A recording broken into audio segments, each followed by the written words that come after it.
Hello everyone, welcome to today's stream. We are playing Firecrows, last Epoch Season 4. We are farming monoliths currently. We are looking for, in particular, one-handed exalted axe. Because we are going to slam our perfect cleave resolution axes to dual wield them, to juice up our build even further. So at the moment we're using this staff, which is kind of awesome. We got a lot of flat minion spell damage from it, but we're gonna switch it to cleave resolution axis, which will be awesome, and we'll manage to get our intelligence up to 50, actually 56, so that we can capitalize on the Gladiator of Lagon buff to get the double effect from this Temple Strike node. So if we get up to 50 intelligence, then we will get the double effect, and the Gladiator of Lagon will give us a lot of flat minion spell damage per stack. And we're also using Runes of Ascendance on rings to get another Phantom Grip ring over here, which will also boost our damage substantially, because we'll get hopefully +2 to minion skills and some minion based crit chance as well.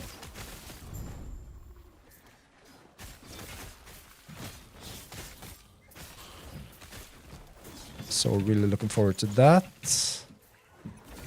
And we don't really have anything to put into the Nemesis at the moment. We have imprinted our cleave resolution in here, so we got this perfect cleave resolution roll. You can see here it has the max roll of Malefice damage and max roll of strength. So these are actually dropping quite frequently now. So we do have some of them in our stash. You can see here. So we do have a perfect one here, here. I think we might have a third one. Yeah, over here. But all of these got 1 LP. So I think we're going to try to run some of them through the Farsight Turtle Woven Echo to try to increase the LP. But for now, that's not even our main objective, because we want to trade this staff with 2 cleave resolution axes. We're going to get some really juicy stuff with those, because we're going to get +1 to all skills, so 2 to all skills if we dual wield, and also 18 strength. And then we want to add some minion flat spell damage onto them. But in order to do that, we're farming one-handed exalted axes, and we do have some prophecies here waiting for us in Circle of Fortune. So we got this one. For the Hearten's Husk boss, we're going to do that one after this timeline. We're currently farming the Abomination timeline, primarily to get this prophecy. We got 2 uses for it, so maybe we'll use both of them now. We'll also have some unique boots prophecies over here to potentially get even more Ateros Path boots. But yesterday we were very lucky with this one. We got a perfect implicit increased movement speed roll for these boots, and also a substantially high health roll.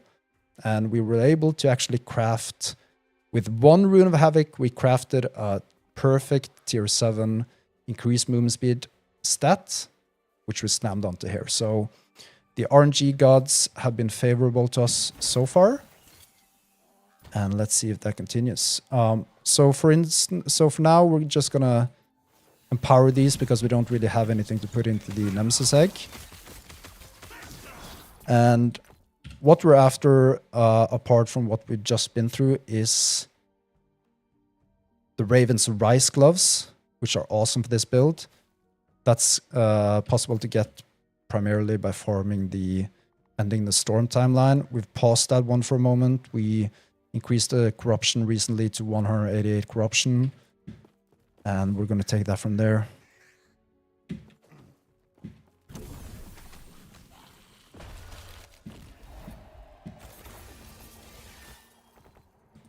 But right now we're trying to get to the prophecy here for the Abomination boss. That's our main target at the moment, and hopefully we can also increase our experience blessing to up to 10% if we get the Grand Strength of Mind blessing.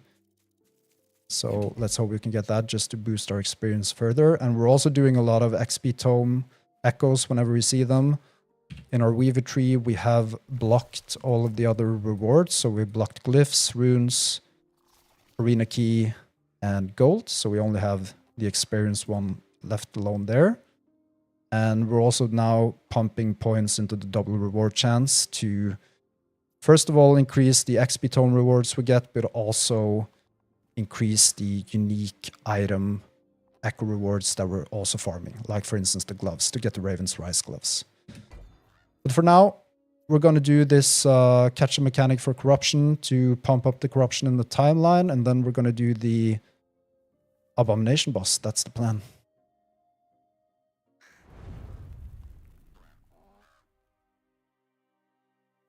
Hey, how's the season so far for you? I went with your Forge Guard build and I'm having a blast. Really fun build. That's awesome to hear that you're enjoying yourself. That is actually a very fun build. So it's a forged weapon with manifest armor build. So it's a sentinel minion build. It's very cool. And I'm also having a blast this season. So far, I think we've discovered a bug for swipe where it doesn't trigger companion skills every time on use. So you got this node should trigger the nearest companion skill on every use, but it doesn't seem to do it. It seems to do it every second use. So I don't know if it's something with the animation update for Primalist. You see it has kind of one animation there, and then the second one is this one, like a backhand kind of thing. And it seems like this backhand swipe, that doesn't do anything. So I know many of you have reported them as bugs. I've done that myself, so let's see if there's actually a bug or if there's something we don't understand, but hopefully the devs are looking into that. So now I think we're just gonna pump up the stability a bit here. Maybe do we have more echoes? Maybe do this one and the idle one, and then we're gonna do the boss. Welcome, Cam. Nice to see you. So glad you've joined here. Hopefully we can get some more upgrades today. We were really lucky yesterday. Let's hope that luck continues. We got a perfect tier 7 movement speed roll on our pretty perfect Ateris path boots. And now we're primarily looking for the Raven's Rise gloves. We're going to farm those in the Ending the Storm timeline later. We're using Runes of Ascendance on rings to get another Phantom Grip ring to boost our minion crit chance and also get +2 to all minion skills, which are 3 of our skills. And we got the Rise Embrace body armor, obviously turning our crows into Kentucky Fried Chicken. And then we're gonna farm one-handed Exalted Axes to slam onto our Cleaver Solution Axes. So that's kind of our short-term plan for farming at the moment. And in terms of the Weaver tree, we're farming experience. That's our main priority. So we've kind of blocked all the other rewards apart from experience, and also currently speccing into double reward chance.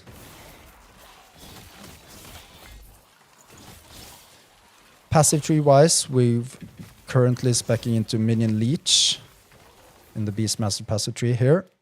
We need that leech for our companions, especially when pushing more and more corruption.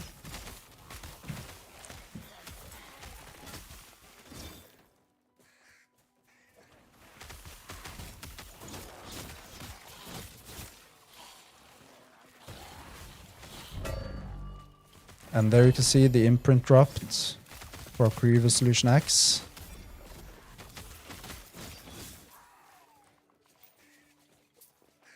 So let's see what we've got here. Actually, we can run these through the Nemesis, which is fine.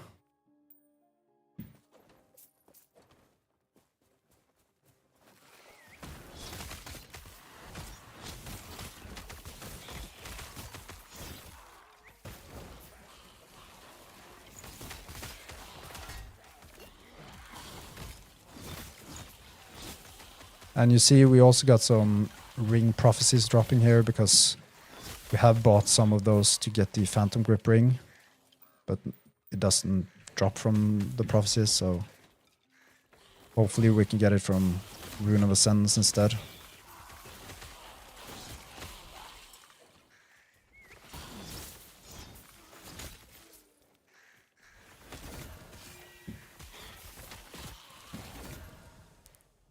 Just gonna challenge this.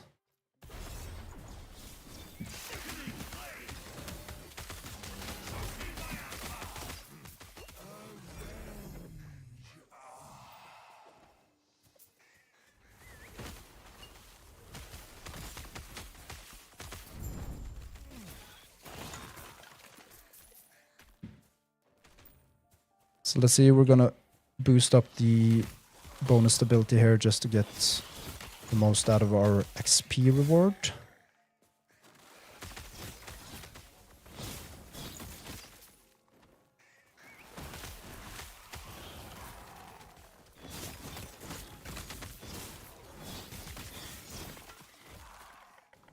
And there we have it.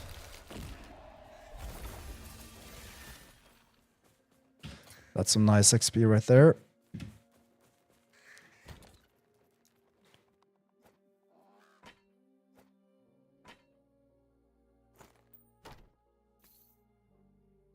Good morning, Gary, Normandine.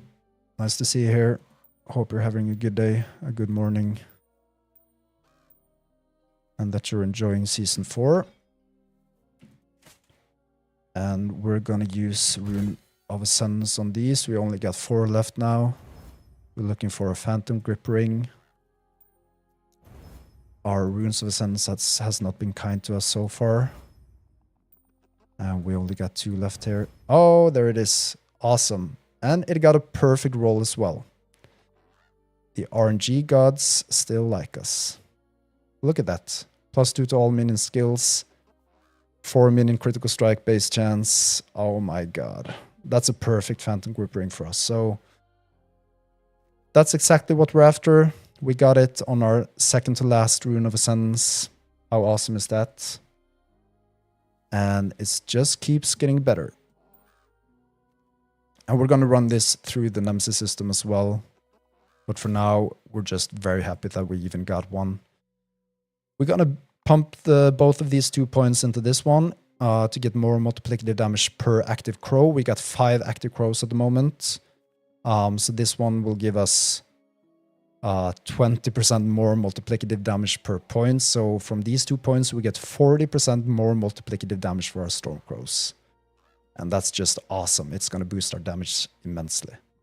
So we're going to pump that one in there. And then I've kind of lost track on this one. We're definitely going to do this. And I think apart from that, we're just going to pump the final point into here. And both the points we'll get from... Actually, we're going to get more points, both from our Amulet and from our Raven's Rise gloves when we get those. And also from our Cleaver Solutions.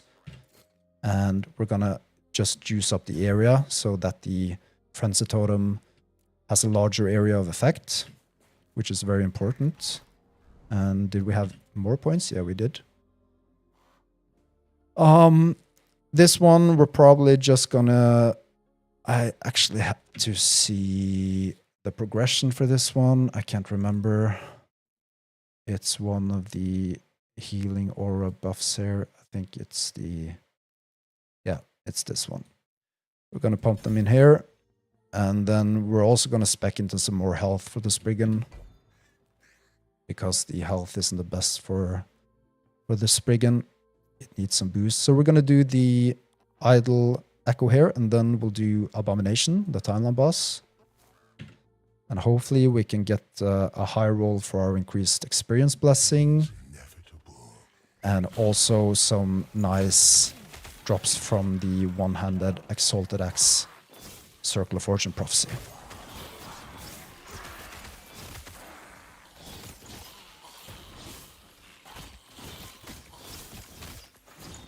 And I already feel that the damage is way better now when we got the 40% more multiplicative damage for the Stormcrows. And we're actually getting one more Stormcrow whenever we get a total of 100 strength and dexterity, which is not that far off once we start slamming onto some strength to our unique gear. We get that through this threshold bonus, where we need a combined 100 strength and dexterity, then we get an additional crow, which will also boost our damage substantially.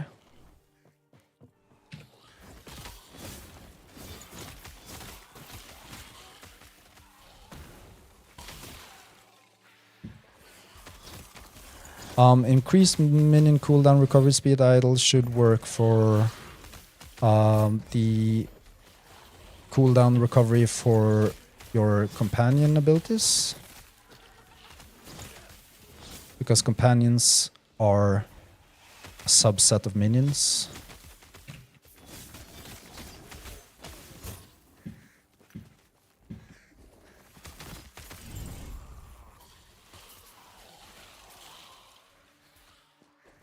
We're just going to boost up the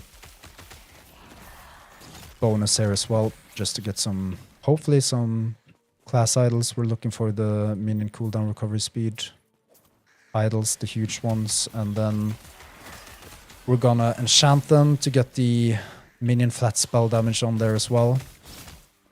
And then we're gonna use an idol altar that boosts the Weaver enchantments on the idols to get even more flat minion spell damage. That's the plan.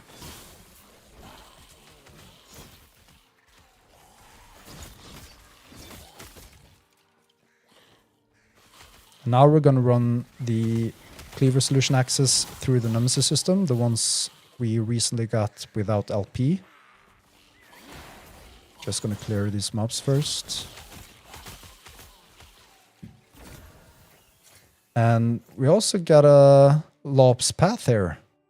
So this one we should actually have gotten way earlier in the game, because that's an awesome leveling relic for this build. You can wear it from level 4. And you get flat minion spell damage, increased movement speed. You can do Summon Thorn Totem, which also have spell damage.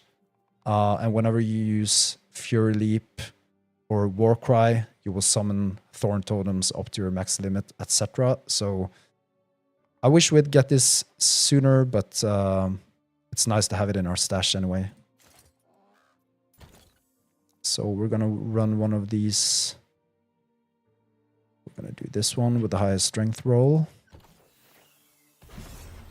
So we want at least 1 LP for it, and then we can run it through the Farsight Turtle Woven Echo mechanism to try to increase it. But if we get 2 LP, then we're even more happy.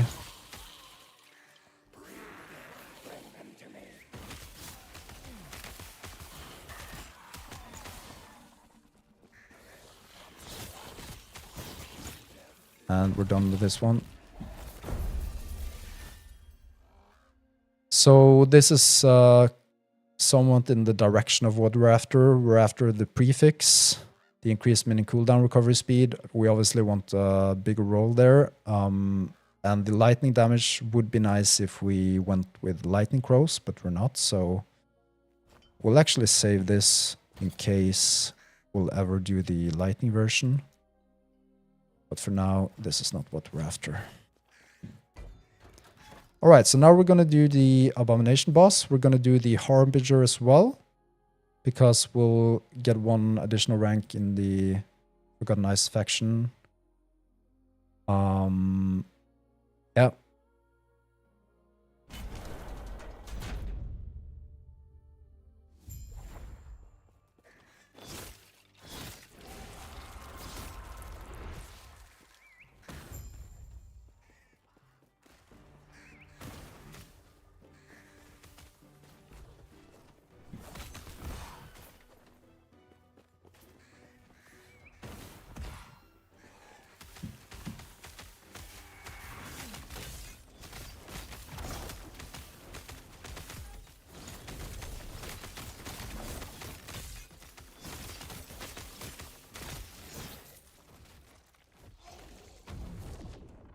Then the Harbinger.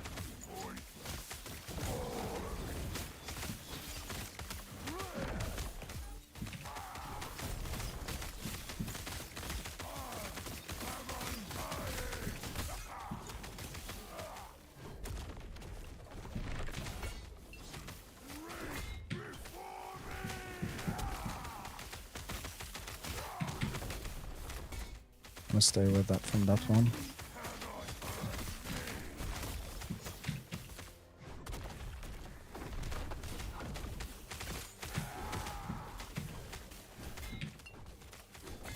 Oh my god.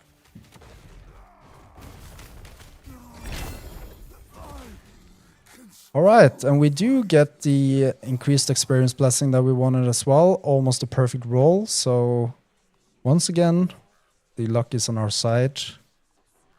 Let's see what else we got here. We're gonna switch to the unique drop blessing whenever we're kind of happy with our experience.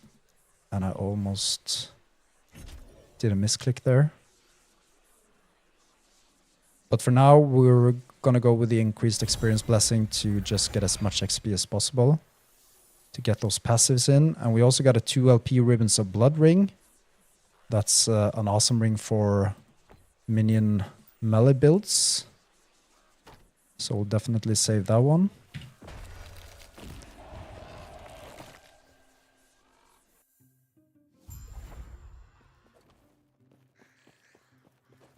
So this was our... Let's see first. Let's speak to... That was our 5th Harbinger, was it? The 4th? Alright. And we didn't get anything from our prophecy. We do have one more use. So I think maybe we should just go ahead and do that one, and then see what we'll do up next.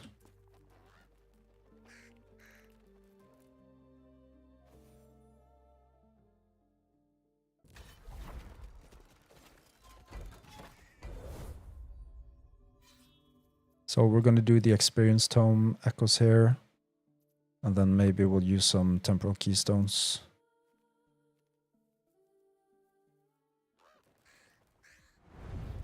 So our main priority now is to get the Exalted One-Handed Axes with flat minion spell damage.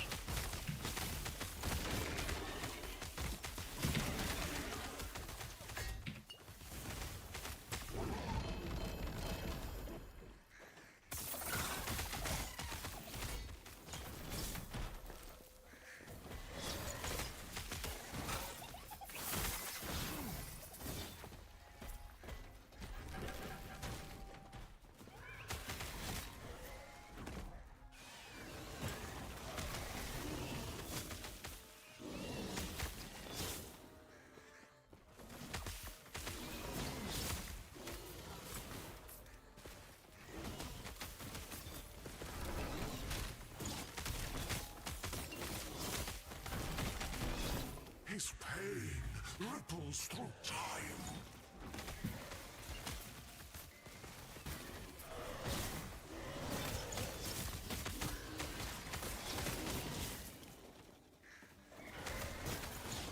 Hello, Fearless. Nice to see you.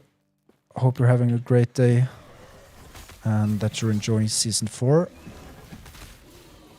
I sure know I am.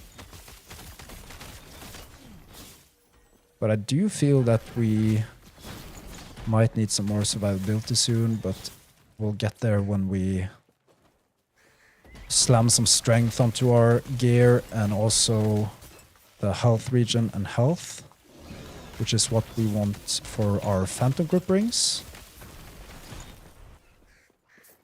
I'm playing Primalist, and we are a Beastmaster, and we play the Firecrows build, so we have Stormcrows and a Spriggan, and the Stormcrows are usually lightning based, but with this new unique item introduced in Season 4, we are converting them into fire minions, which is very cool.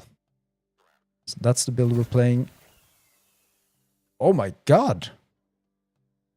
We got a 2 LP on the Cleaver Solution on the first empowerment in the Nemesis. Holy. I mean, we've been so lucky so far. I don't know where we get it from. I mean, soon our luck has to be used up, hasn't it? Knock on wood. But anyway, if we can increase this to 3 LP, that will be insane. I don't think we'll manage to do it, but let's try.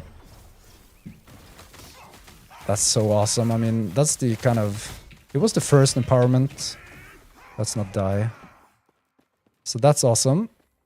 Very happy with that. At least then we got a 2 LP cleaver solution, but that obviously makes it... It gives more pressure to find a even better exalted axe now to slam onto there. So let's see what we do in that department. Maybe we do some 1 LP slamming first, and then we'll save that one for when we really need it, and we push a lot of corruption, and we hopefully can get some really good exalted axes to put onto there. So let's see.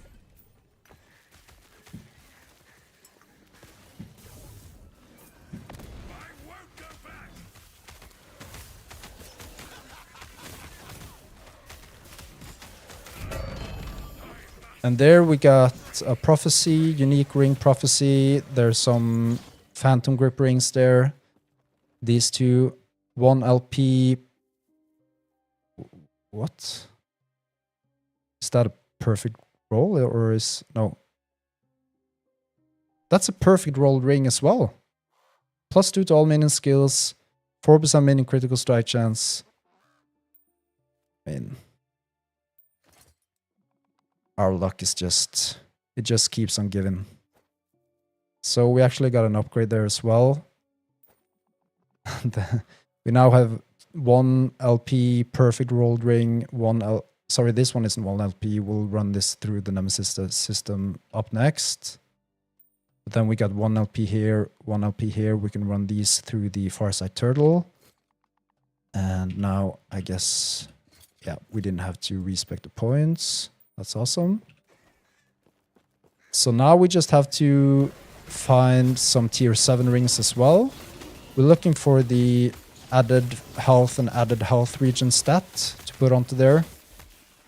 We're going to boost our health region to as high as possible, and then we're going to use the Vessel of Strife relic that we get from Julra in the Temporal Sanctum dungeon to get up to 30% of our health region as a word per second, which will also increase our survivability very much. And while speaking of increased health region, we also got close to a perfect roll for the health region blessing from Lagan. So that's also awesome, and we're not going to farm that one for a while, if ever, because it's such a sweet roll.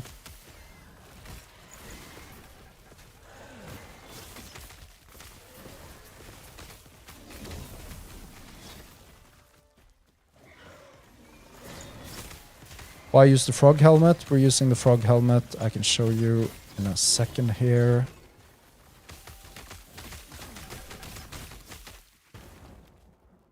We're using the frog helmet for many different reasons. The first one being it gives us +2 to maximum companions, so we can have 2 additional crows, which is awesome.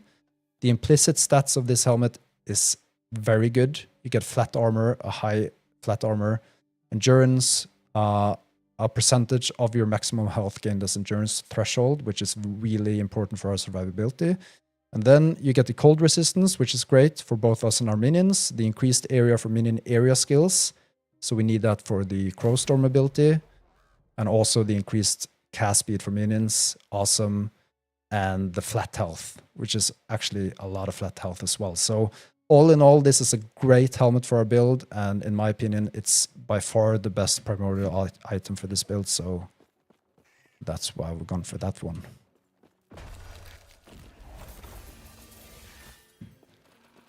Some XP tomes, almost level 89 now. You're welcome, Jonathan. Just let me know if you have any more questions. I'll try to answer them. And we're doing the experience tomes rewards here. And we're possibly going to use some temporal keystones soon as well, just to defeat Abomination again to trigger the one-handed exalted axe prophecy.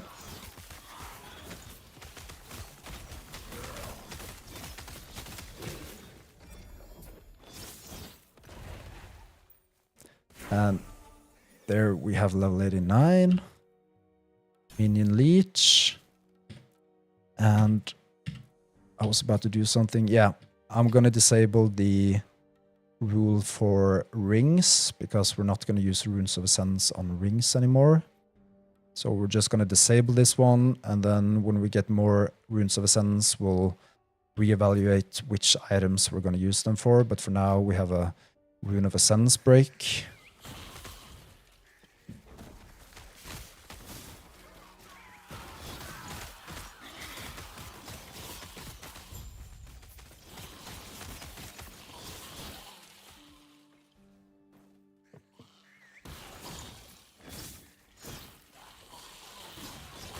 All right, so let's see. We are going to run our Phantom Grip Ring, I think, through the Nemesis system after this one. But now it's kind of the real surprise here. We know for a fact we got a 2 LP cleaver solution for our first empowerment. Can it be 3 LP now? Let's see, guys.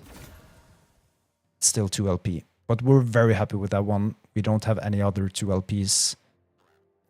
And we also got this one. Ah, it's 2 LP for that one as well. This is going to be an awesome leveling relic if we do any more Primalist spell-based builds, which we're probably not going to do in Season 4, at least not leveling for them, because we already do have a Beastmaster here. So, but anyway, if we have gotten this one a bit earlier, that would be great. It's a great leveling relic for spell-based Primalist builds, minion builds. All right, so we got the 2 LP cleaver solution. We're going to save that one. So now we just need Exalted One-Handed Access. That's our top priority. And if we can farm those with prophecies while also doing the ending the storm timeline to farm the Raven's Rise gloves, then that would be beneficial. But for now, we're just going to farm the prophecies we get for one-handed access regardless of where they are.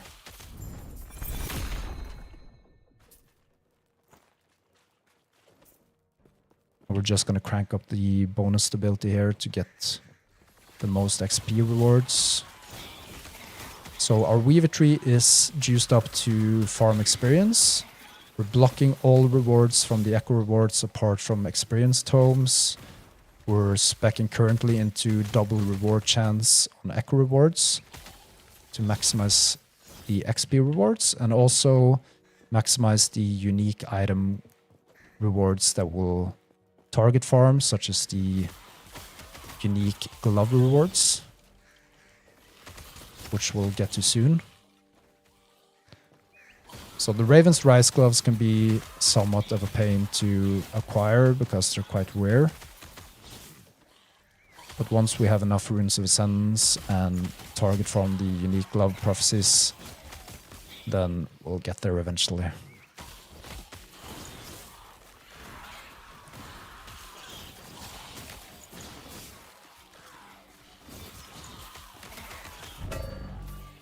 And there you have the imprint dropping again.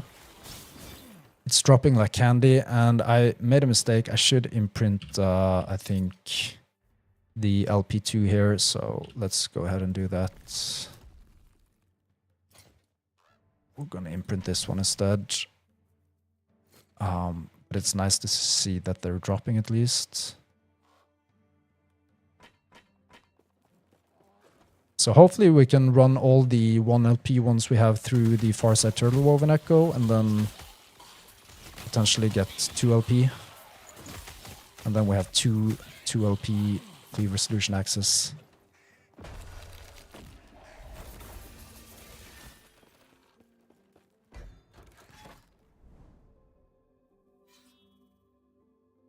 All right, so we're going to go over here and do these 2, and then if we cannot see any EC XP reward echoes, then we're going to use Temporal Keystones to get the last ability up. Because we want to defeat Abomination again to get the one-handed axe prophecy for Circle of Fortune.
And we're gonna do the tomb here to hopefully get some memory amber and weaver idols. And possibly some woven echoes that we haven't played yet. To get weaver tree points.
Let's see what we got here. Let's just do these first.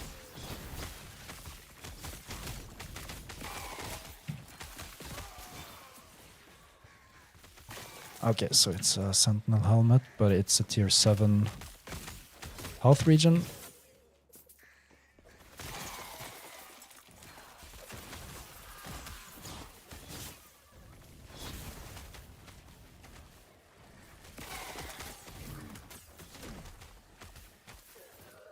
Thank you, Jonathan, for the super chat. I really appreciate it. Thank you so much. That's awesome. Very kind of you. Your threat has been spun.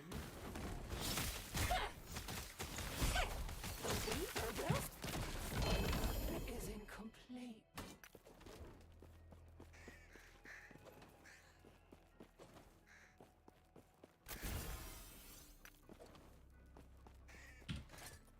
Let's see here. We got all of these cleaver solutions now. We got the 2LP one. Soon we need a separate stash only for our cleaver solutions.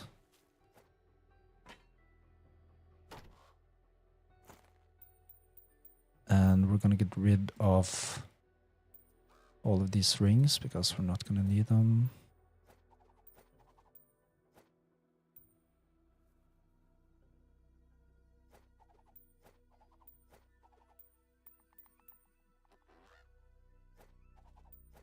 And the Phantom Group rings we're gonna save, obviously.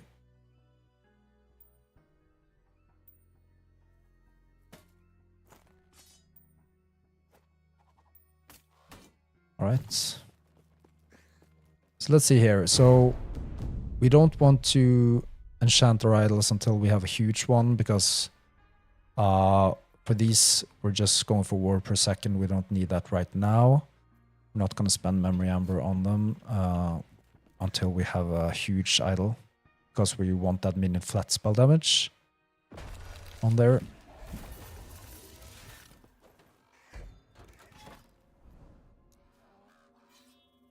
So we're farming XP primarily and one-handed access. And as soon as we get the one-handed axe prophecies that we have already, then we're gonna start farming the Raven's Rise gloves again in the Ending the Storm timeline.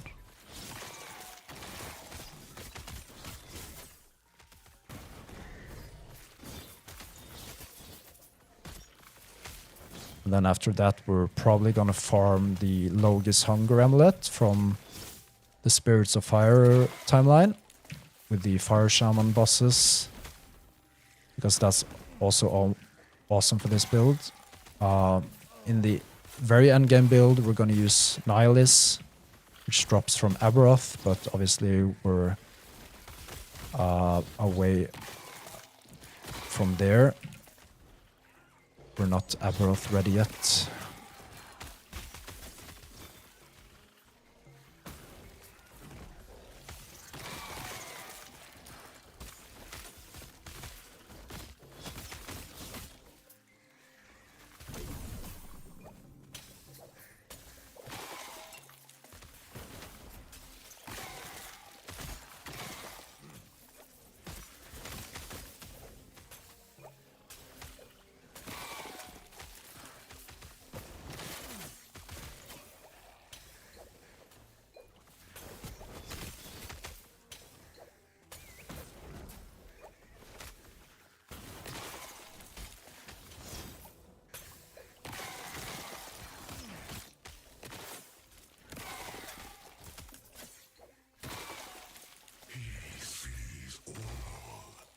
And did we pass the objective? Here it is.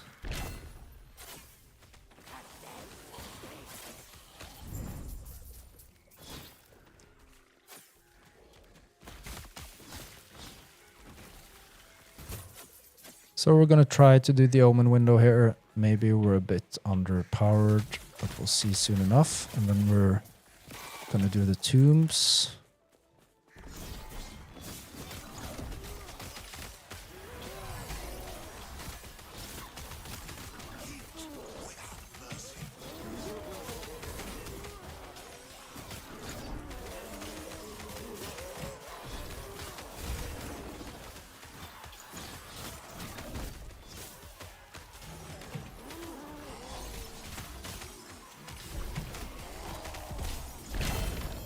That one went quite alright, actually.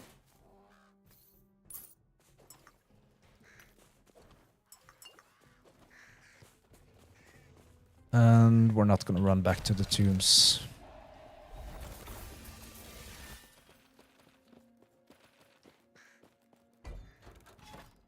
And then we'll do this one.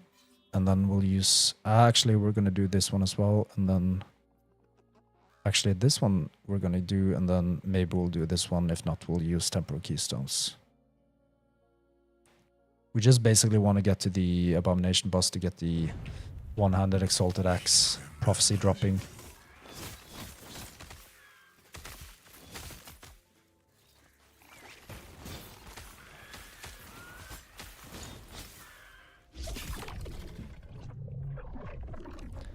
And we're farming all Rift Beasts we can see. We have managed to buy 2 of these helmets.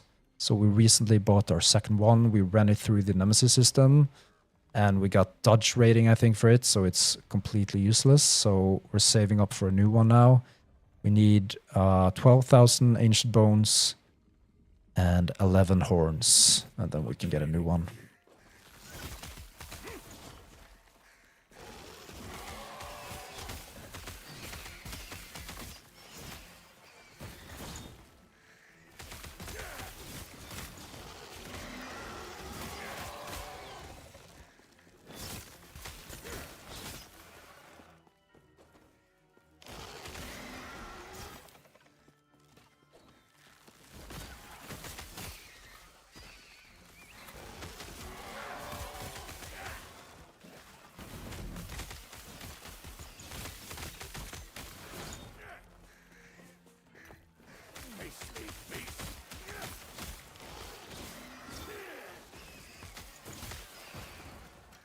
Ancient Bones, we need those.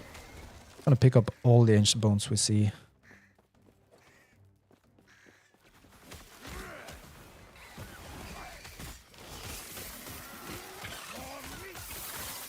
Wow. Loot lizards.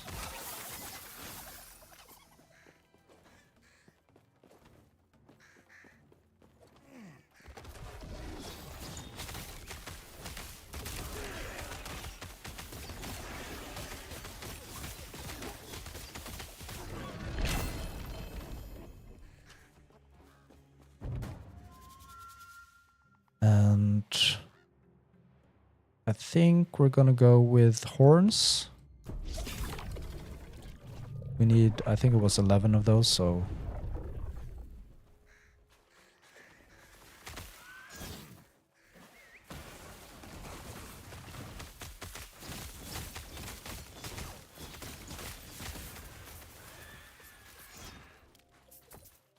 Nemesis. And here we're gonna put this one, the Phantom Grip Ring, but we're gonna replace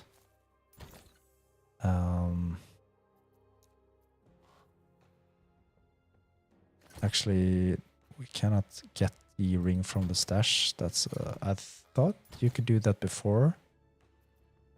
Can you? Okay, you can do it this way, right? So we're gonna replace this one and then run this one through here.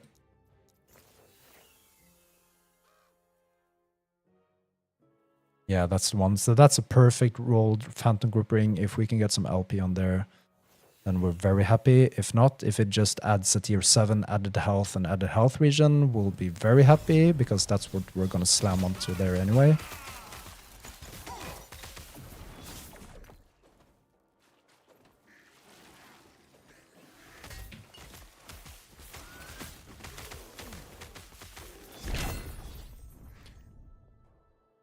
Tier 7, we only get like resistances for tier 7 drops now. Mostly.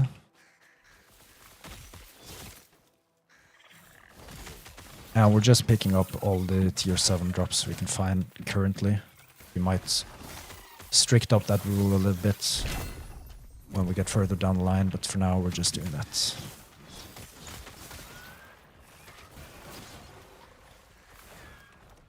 You will fracture like glass.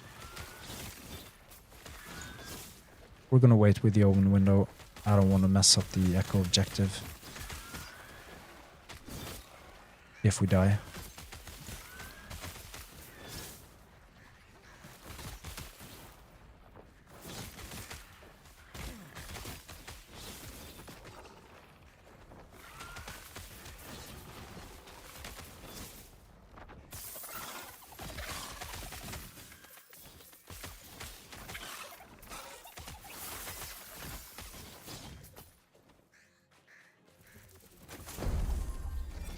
Ah, we got an idol there.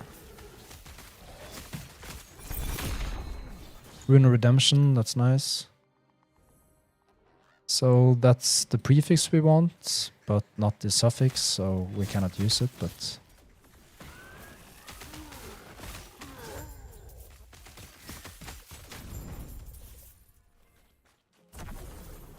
Okay, we're not gonna run back for the omen window.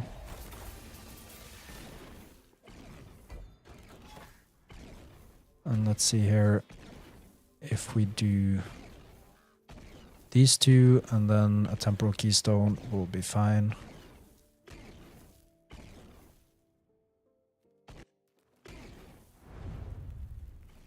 So our current plan is just to get to the Abomination boss because it will trigger another one-handed Exalted Axe prophecy from the Circle of Fortune.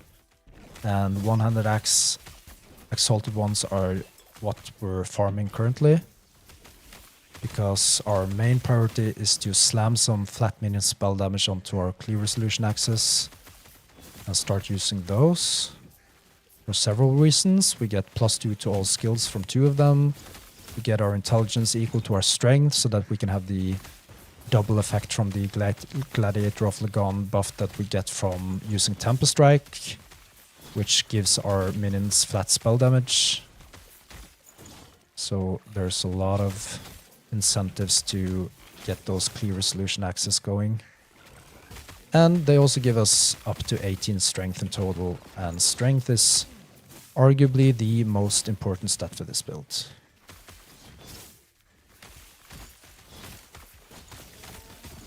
We get flat companion spell damage for per 3 strength. We get health regen per strength. We get increased minion skill damage per strength, and 4% armor, increased armor per strength.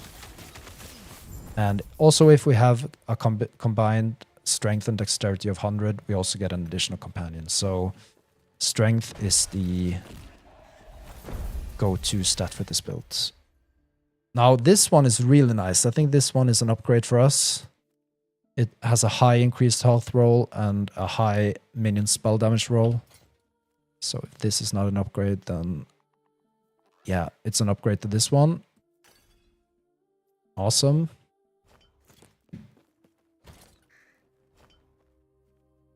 And we're not going to say, we're going to save this one, but not this one.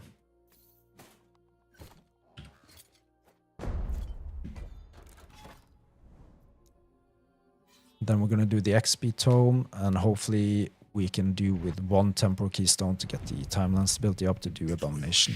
Around you.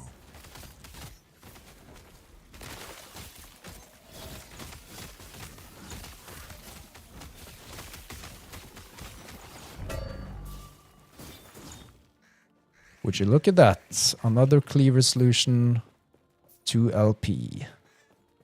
Dropping like candy. Who said imprints are nerfed? That's awesome. So now we got 2 cleaver solution, 2 LPs. So now we're actually farming much better one-handed access than we planned on farming. Because now we actually got 2 2LP cleaver solutions. So yeah, the pressure for getting one-handed access just increased substantially. If we're gonna farm them, if we're gonna slam them immediately, I don't think. We're gonna save them probably for when we have these really good access. So maybe we'll do a couple of 1 LP first. And I really don't like these poison stacks on us because we don't have any cleanse. So I just wanna get this echo here over with. It's those mobs there that really mess us up.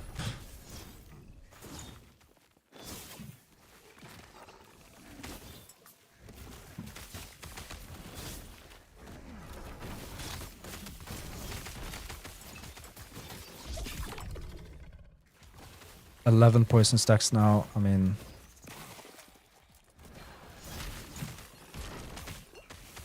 yeah. So it just goes to show we might really have to get some cleansing on our belt. But our main strategy for cleanse source is to corrupt our boots to get the cleanse on evade. Because we evade all the time here, so you can corrupt your boots to get a corrupted stat. And now we're actually dying soon. That you can use to, when you use evade, you can actually cleanse all the ailments on you. So that's the corrupted stat we're after on our boots. But obviously it will be hard to come by. And if we can't come by it, then we need a cleanse source elsewhere.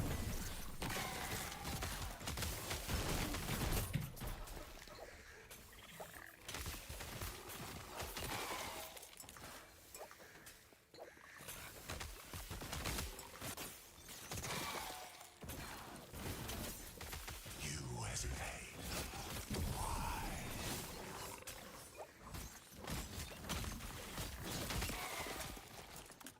Why? I think we just passed. Look at these poisons. Killing us.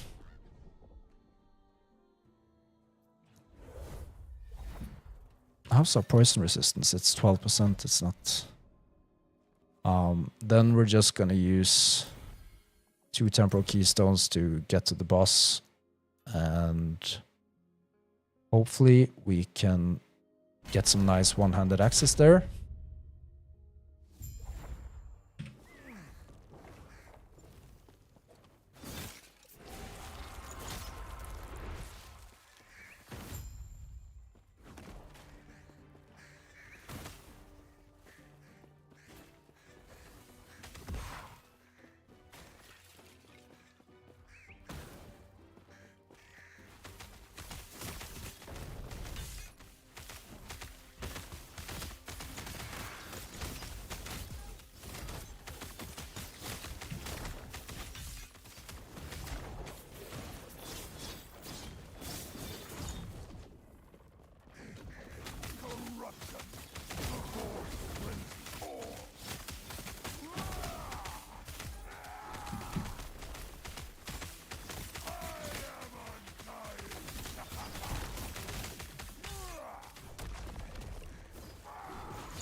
Okay, so we got the same roll for the blessing. Just gonna keep that one. And we got the Strands of Souls belt. That's nice to have in the stash with 1 LP.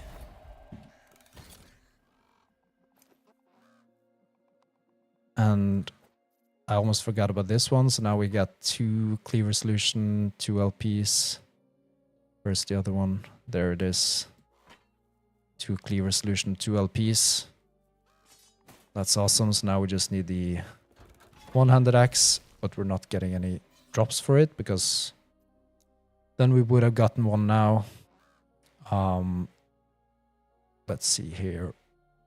We're gonna do the Hearten's Husk soon. But I was hoping we might do a Shade of Orbis here first. Let's see how far out we are. Got 2 gazes.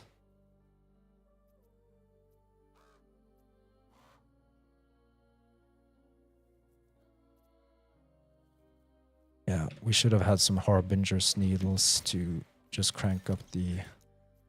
But I don't think we do.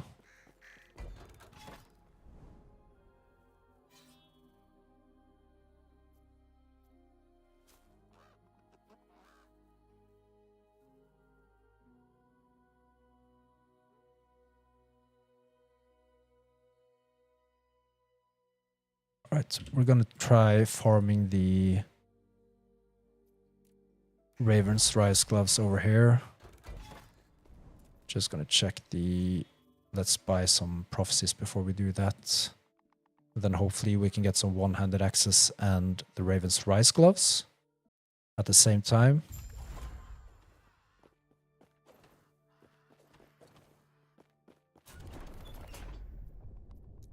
So here we're looking for one-handed exalted prophecies, one-handed axes.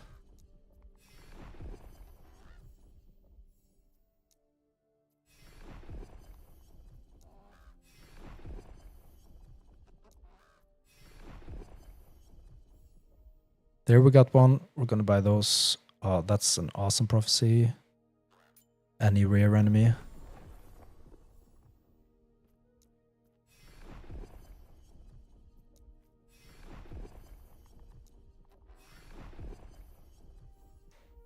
Another one, Hearten's Husk. We're not gonna buy that one because we're not at 260 corruption yet.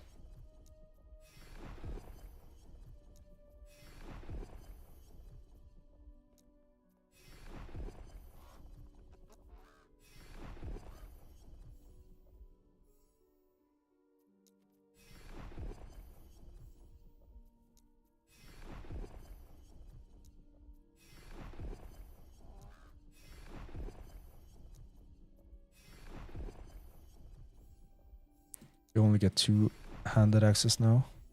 There is one. 160 corruption. We've actually farmed the hero timeline, so we're not doing that right now.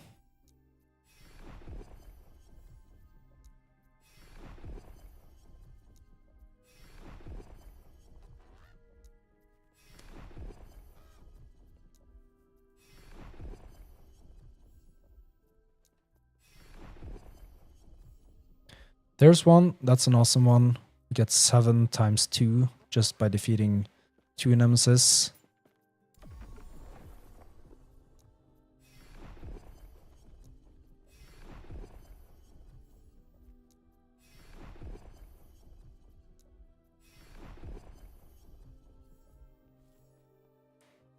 And there's another one, but we're not at 300 corruption yet, so gonna wait a little bit.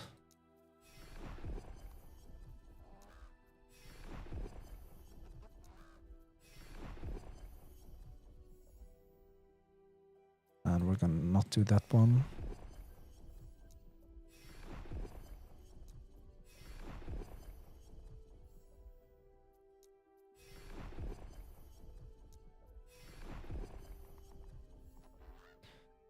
Not that one, too high corruption condition. And we're soon out of favor here.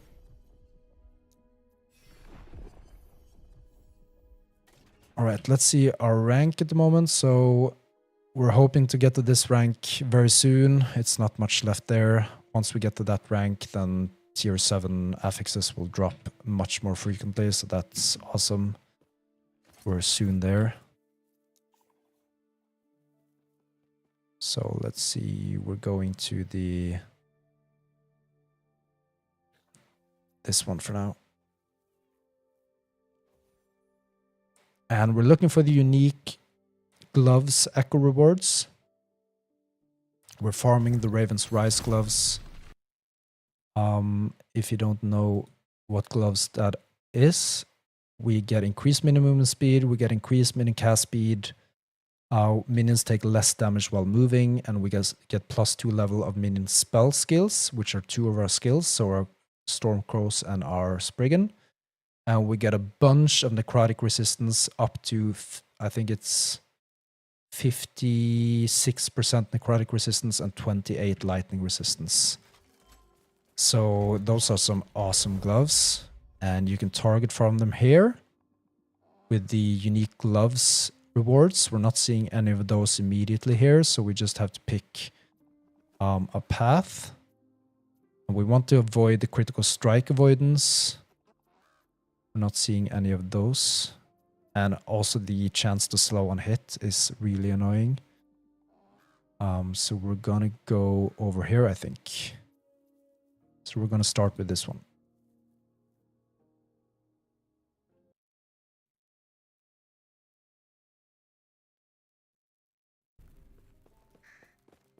Hello, Richard. The best way to level Beastmaster, it kind of depends on where you're going with the Beastmaster. Are you playing melee minions, spell minions, totems?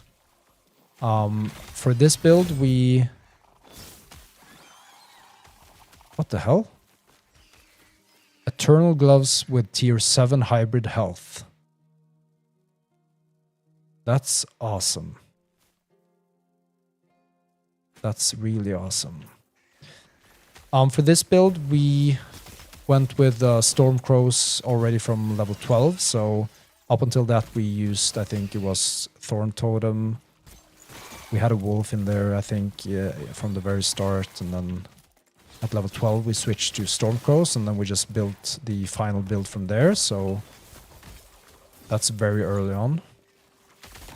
So you unlock Stormcrows when you spend 15 points in the Primalist passive tree.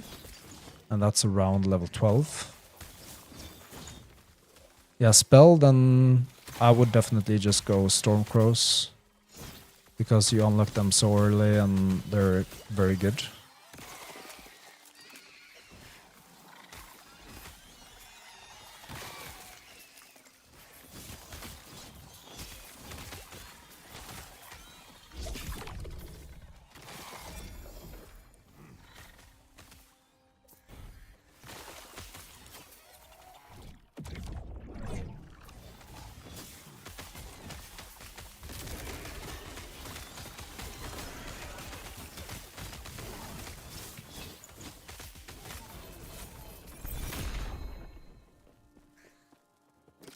Rune of Havoc. Awesome. What level did I get the Spriggan? So the Spriggan is unlocked by spending points in the Druid passive tree, so it's basically up to you when you start spending points there. But I think we first went over here and got the maximum companion node before spending 15 points in the Druid passive tree to unlock Summon Spriggan. But we really wanted the additional crow first before we got the Spriggan.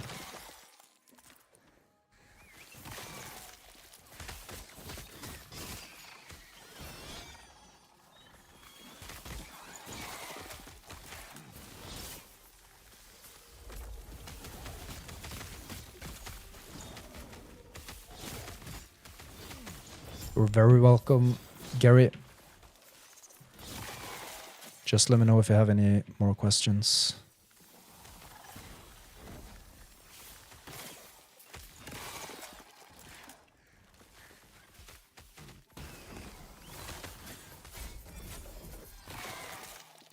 Let's see.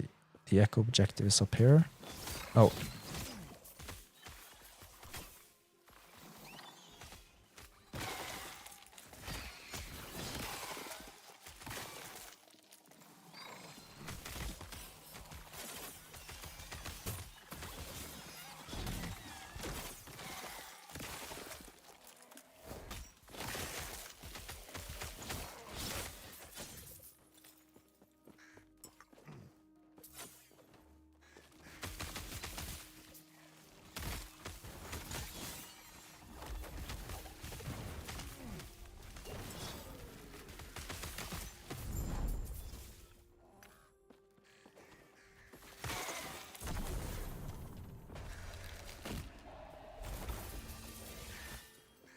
So let's see here.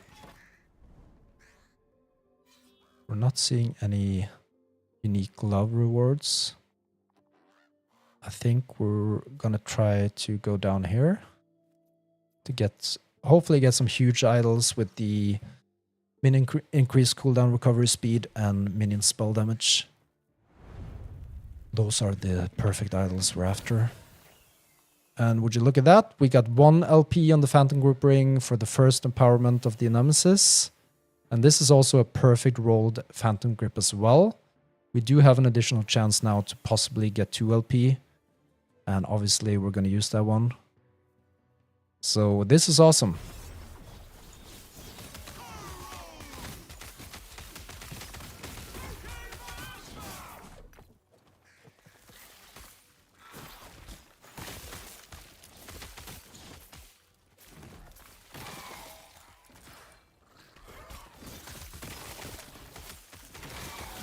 And once we get the Raven's Rise gloves from this timeline, then...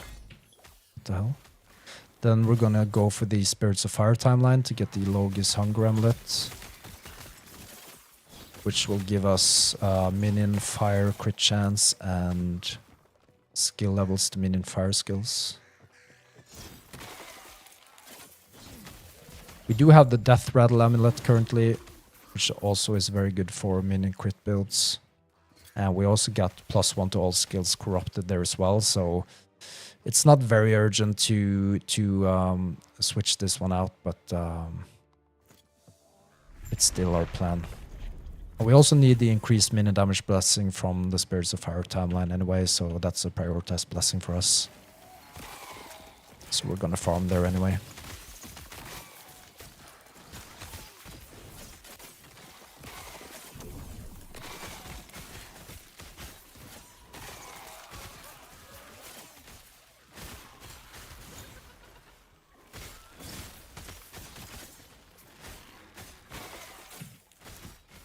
And this happened yesterday too, where we get stuck inside the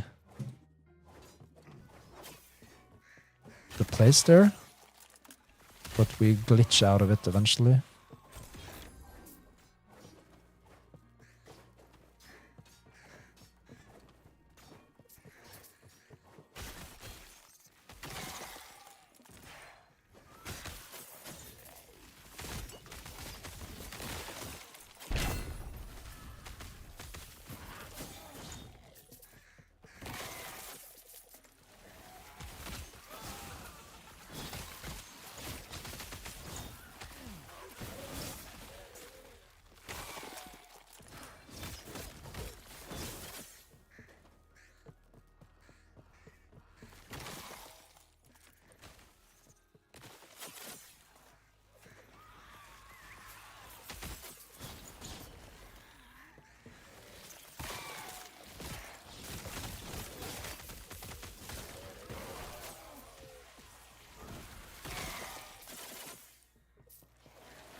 Rune of Havoc, awesome.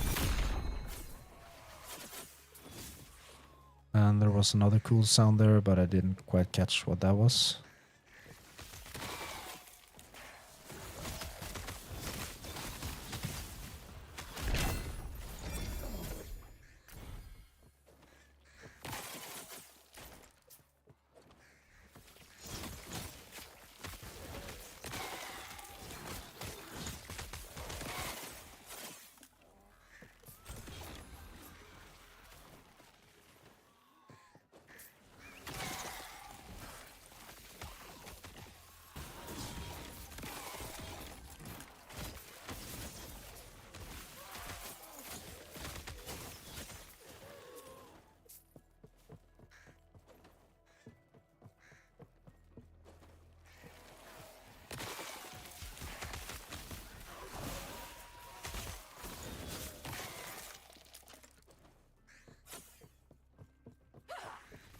Your threat has been spun.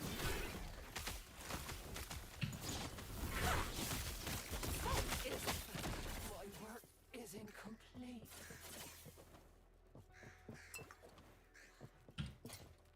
Yeah, we got those perfect gloves, didn't we? Tier 7 hybrid health ethics on Eternal Gauntlets as well, so those are really nice. We might need those for our Raven's Rise gloves if we get some LP on there. Yeah, we're not gonna even pick that one up.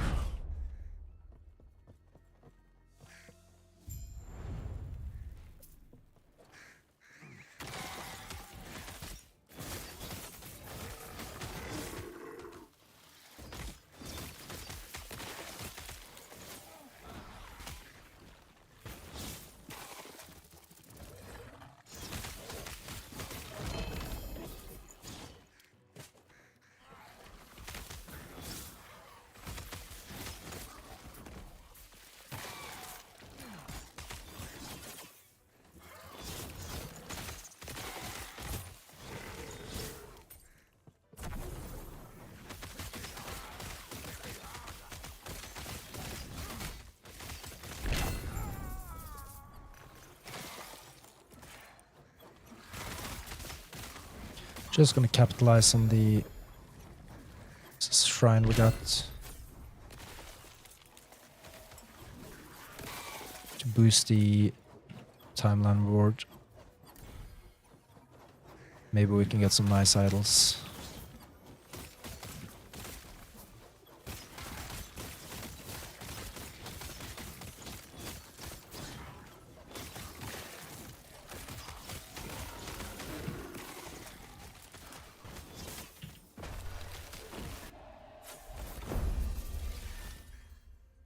And we got one, but it's not an upgrade, but we'll save that one. Maybe we'll do a minion melee build. So yeah, we're gonna go down here. We're gonna get the crit avoidance, or maybe not. Maybe we'll go down here instead because the crit avoidance is so annoying. Although we want the XP tomes. That's kind of one of our echo reward priorities, apart from the unique glove echo rewards.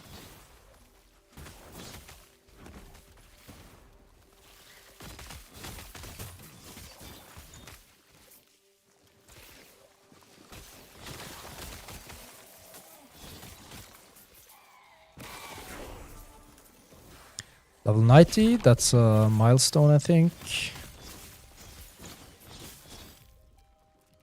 We're speccing into full points in this minion leech node. And then I think we're going with this one. No, sorry. First of all, we're going to go for the threshold bonus here. After we've pumped 2 points more into here. So maybe we'll actually go for the threshold bonus here before that, because now we're actually quite a high level. So, and we want to push corruption, even more corruption soon. And we need that survivability for our minions, where they get our endurance threshold.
we're going up here first.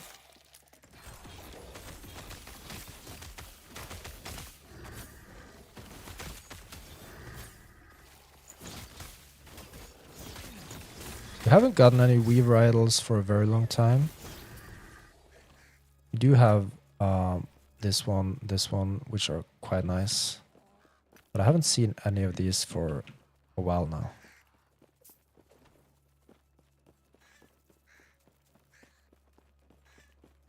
And I hope I haven't messed up the loot filter. Maybe I have. Did I hide all of the idols? Maybe I misclicked something. We're hiding idol altars. And why isn't this one showing?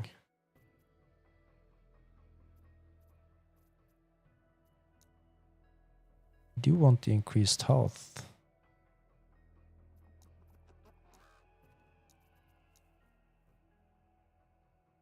Okay, so maybe this one is a little bit too strict.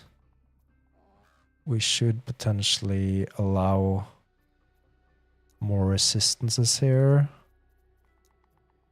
I think this is way too strict. I have to change that in the loot filter.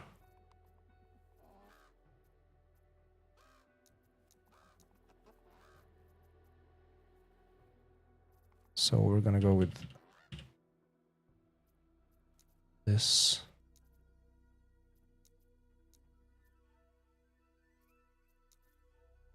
Void resistance, that doesn't apply to those anyway.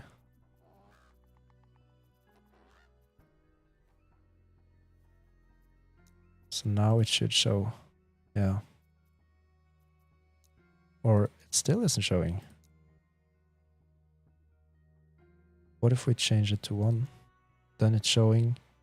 So the cold resistance is not showing, obviously, because that's not a Weaver stat. So we need to go in here as well.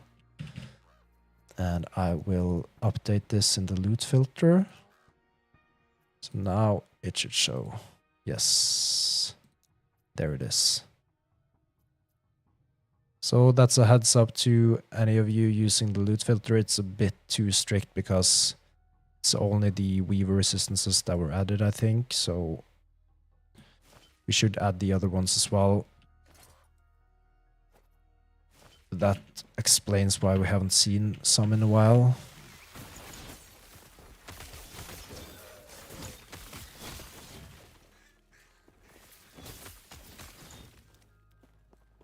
Your thread is measured. Suffer. The Weaver waits.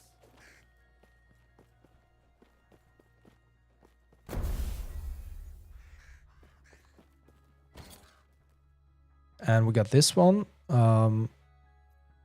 Maybe we'll just spend our runa weaving on it to just see where it goes. Yeah, that's not something we want.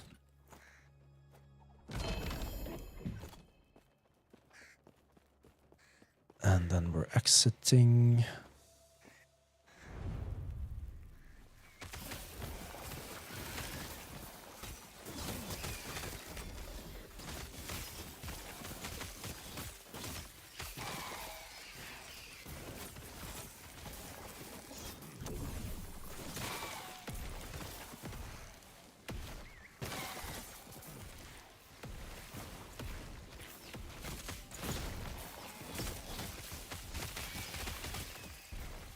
His pain ripples through time.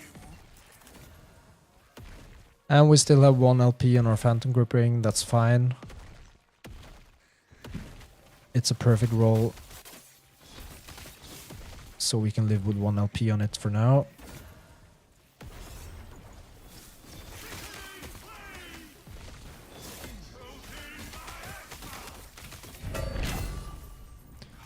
And there it is.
Alright, we're gonna leave this one.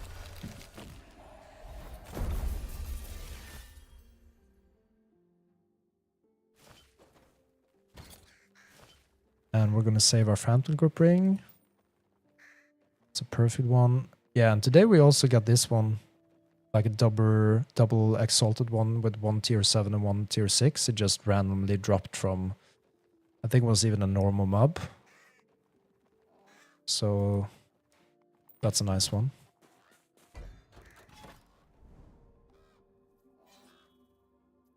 Now we're not going to do the critical strike avoidance, and we're after the glove rewards, but we're not seeing any of them. But hopefully our luck will turn.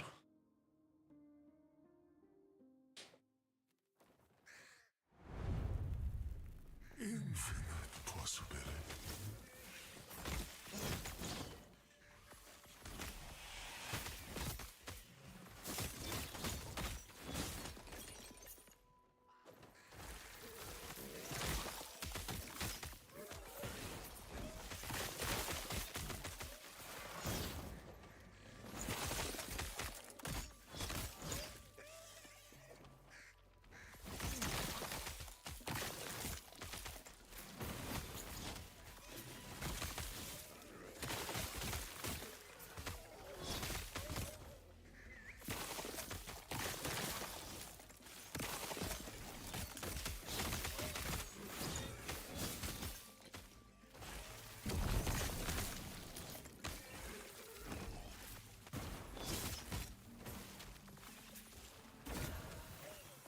And I don't think we have too much stuff to put in here.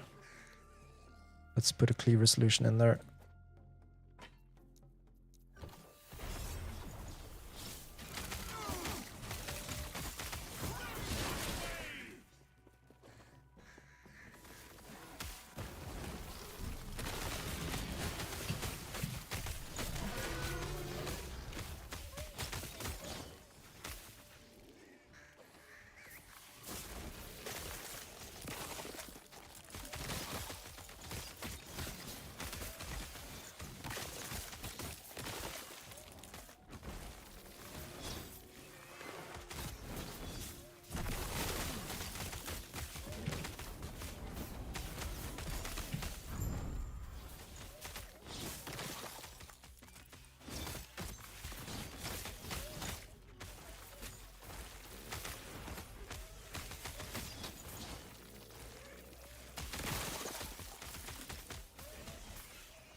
Yes. So let's see. We're gonna buy that prophecy. I think we had one that we wanted to buy, or did we? No, maybe not. Then we're gonna reroll prophecies to get even more one-handed axe.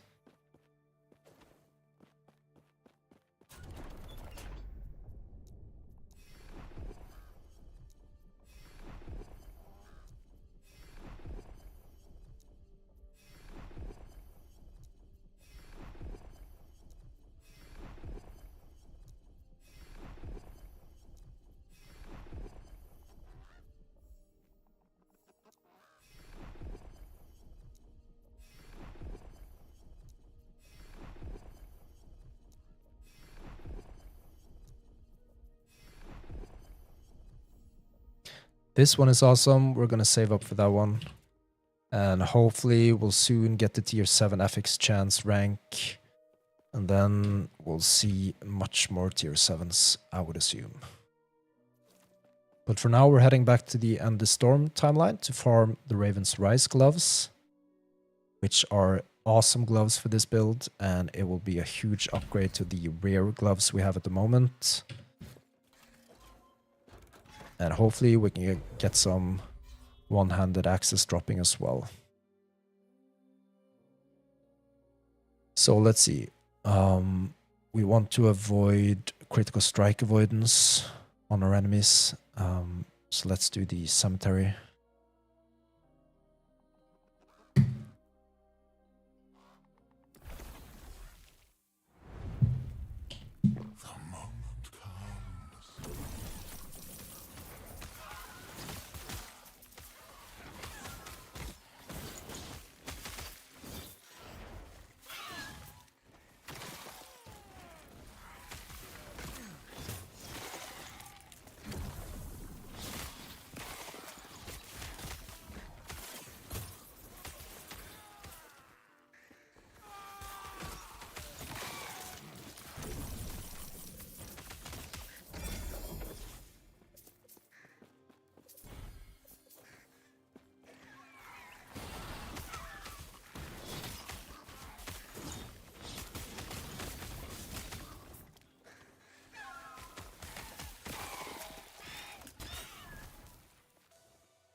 And there's the imprint drop again for the cleaver solution. Let's see what we got. Another 2 LP. Another 2 LP. Now we have 3 of them. That's awesome. So even if our 2 LP slams are failed, then we still have 1 in our stash. And now we see more of these as well dropping.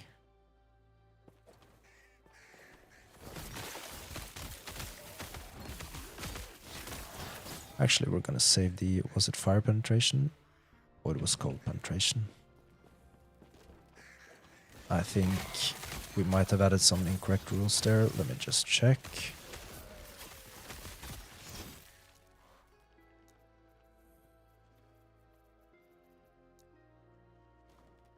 Let's see, cold penetration, did we add that one?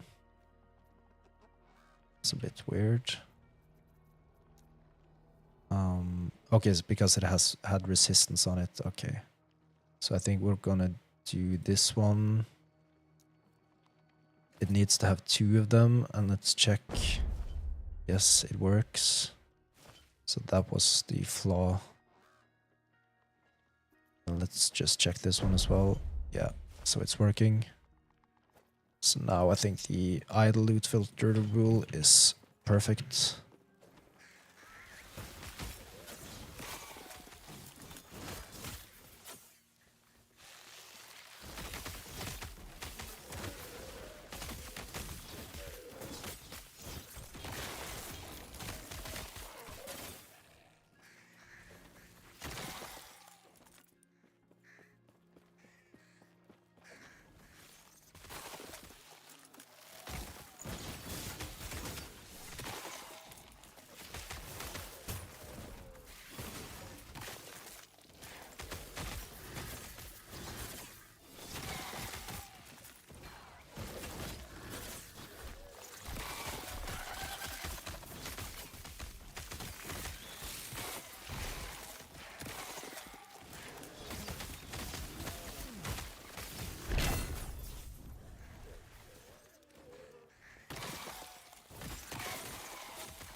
Yeah, so we got another cleaver solution 2 LP. We're gonna put it with the rest of them. 3 of them we have now, and we have a bunch of 1 LPs. The non-LPs we're gonna run through the Nemesis system. So now we just need some one-handed exalted axes. And I think we're gonna go down here. Let's see here. Maybe we'll do this woven echo. Not gonna do that one.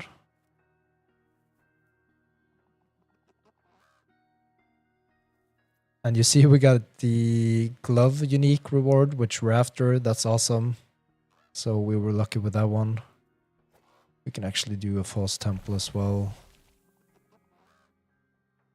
And yeah, maybe we'll do a Lost with Folly first. And then place some false temples around it to get a lot of XP.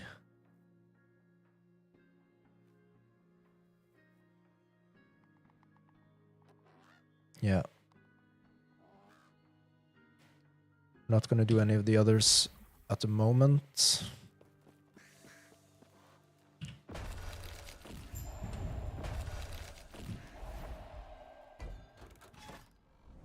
And then we're heading down here.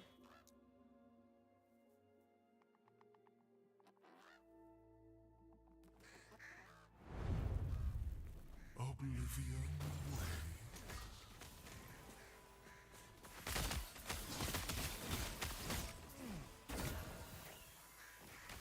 So this is not what we're after at all, so we're just gonna challenge this one.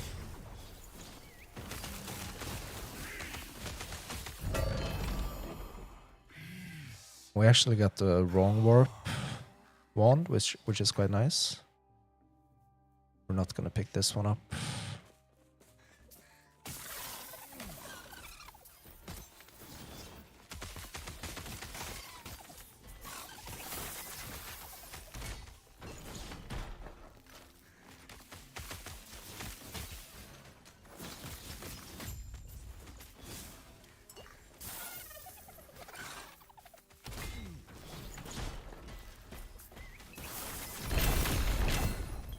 Rune of Havoc. That's awesome.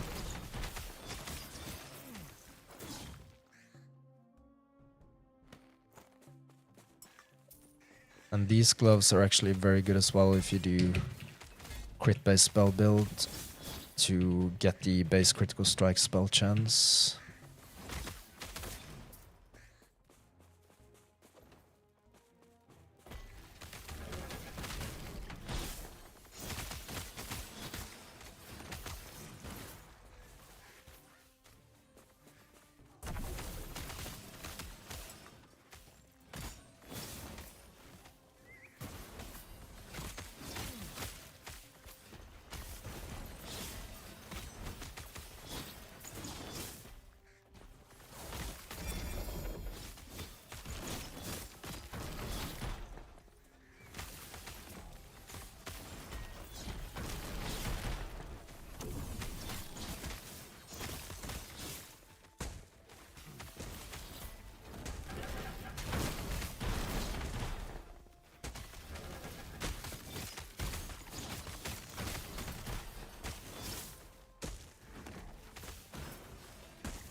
And we got a tier 7 ring there.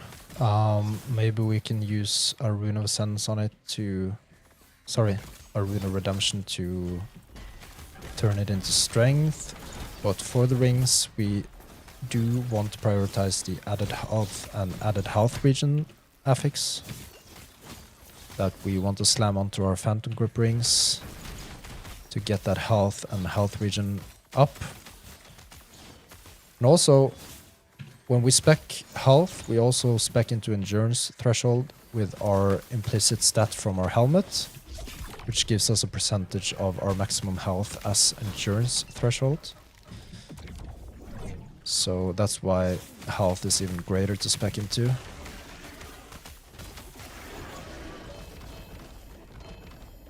And in terms of health regen, apart from health regen being quite good if you spec it up high, then we're also going to use the Vessel of Strife relic instead of this one to get a percentage of our health regen as war per second.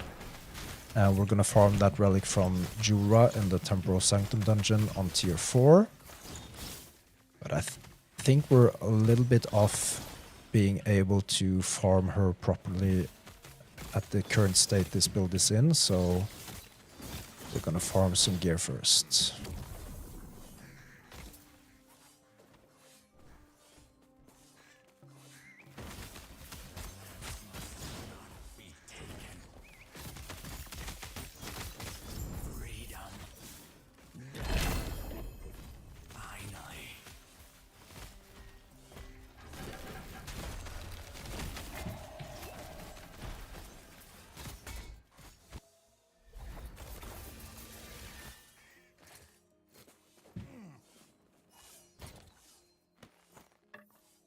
And we're gonna save this ring.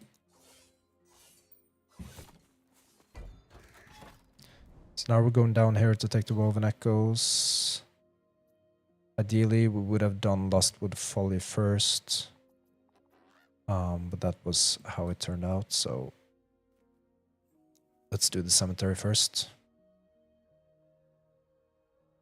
So Lustwood Folly, why we want to do that first is because When completing Lustwood Folly, it will boost your surrounding echoes with Weaver mobs, which will give you more XP, more drops in all of these surrounding echoes, and then you can do false temples around the Lustwood Folly to get that buff for all the false temples echoes. And what's so great about the false temple echoes is that there's a lot of shrines there, and the maps are huge. So you can buff yourself with all of the shrines. You can even get XP shrines. And you get a lot of XP, a lot of drops from the buffed up mobs. So that's kind of the strategy we're after.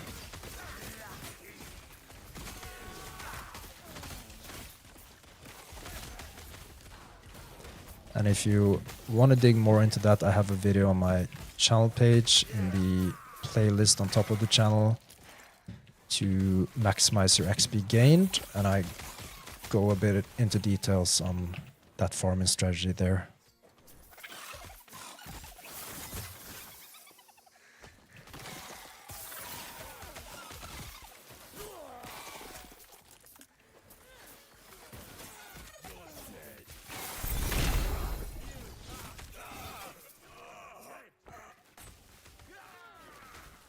Did we get a ring with a tier 7 suffix? No, it was belt. So here we're going to place the cleaver solution. We're going to place this one. Basically because we don't have anything else to place. We could place our body armor, but I don't want to be without that, so we do need to find another Rise Embrace body armor so that we can run the other one into the Nemesis system.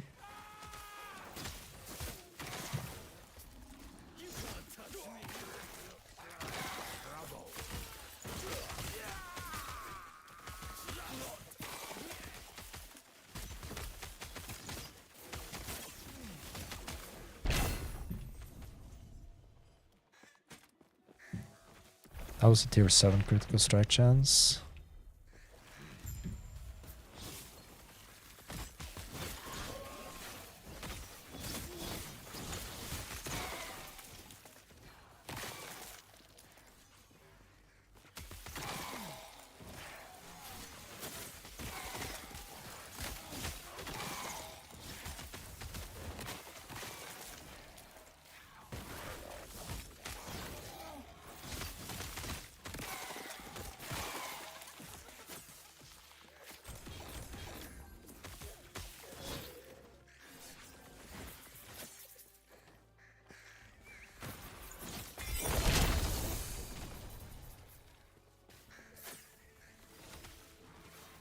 Oh. Got some really high Weaver's Will for this one.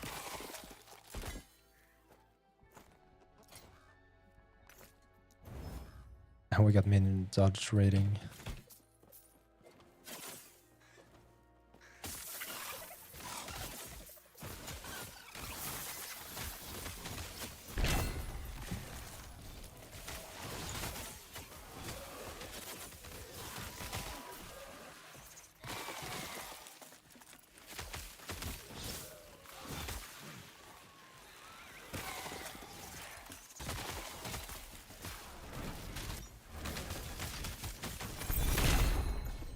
Rune of Havoc.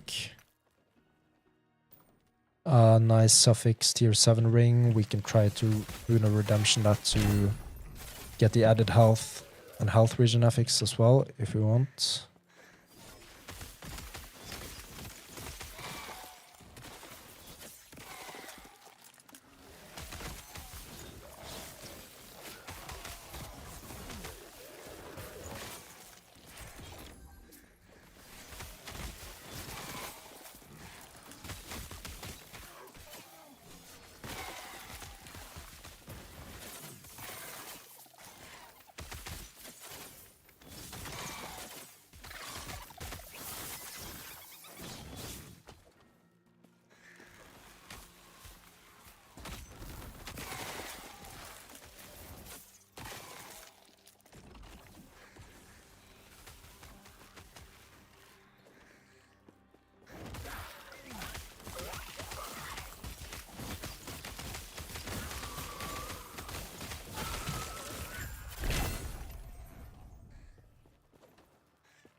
Gonna save that one.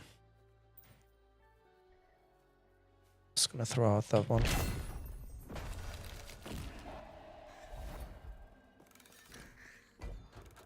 All right, so we're going down here to get these woven echoes. We're gonna go down here to get this one, and we're gonna go down here to get this one.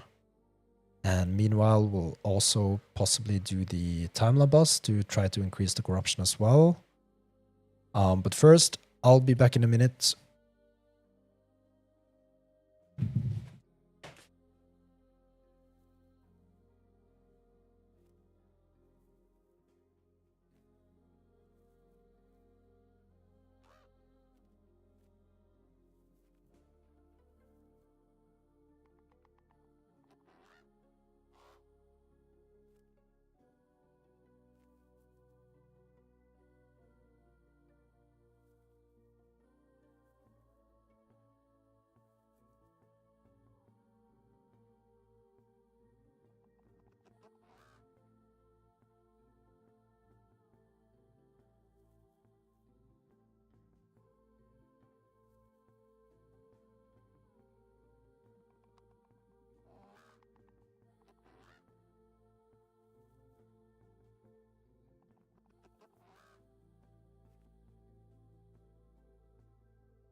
Okay, so we're gonna do the unique glove here, and the woven echoes, and then the unique glove over here.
Increased health regen, tier 7.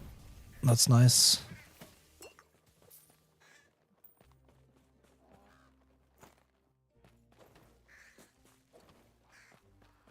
And we got a Weaver point. We're going to spend that in this one to get even a higher chance for double rewards for echoes. And this one doesn't do anything for us, so we'll just challenge it.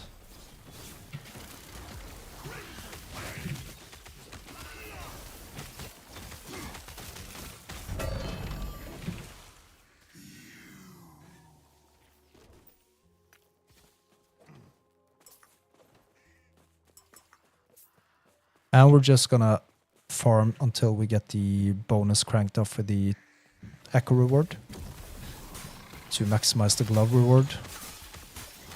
And hopefully we can get the Raven's Rise gloves.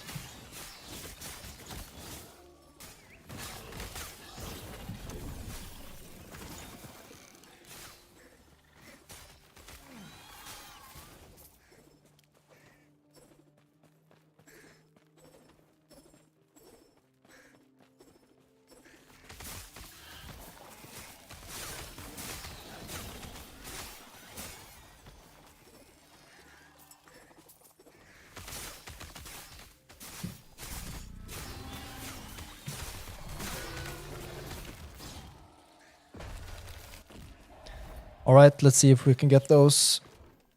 We are after the Raven's Rise.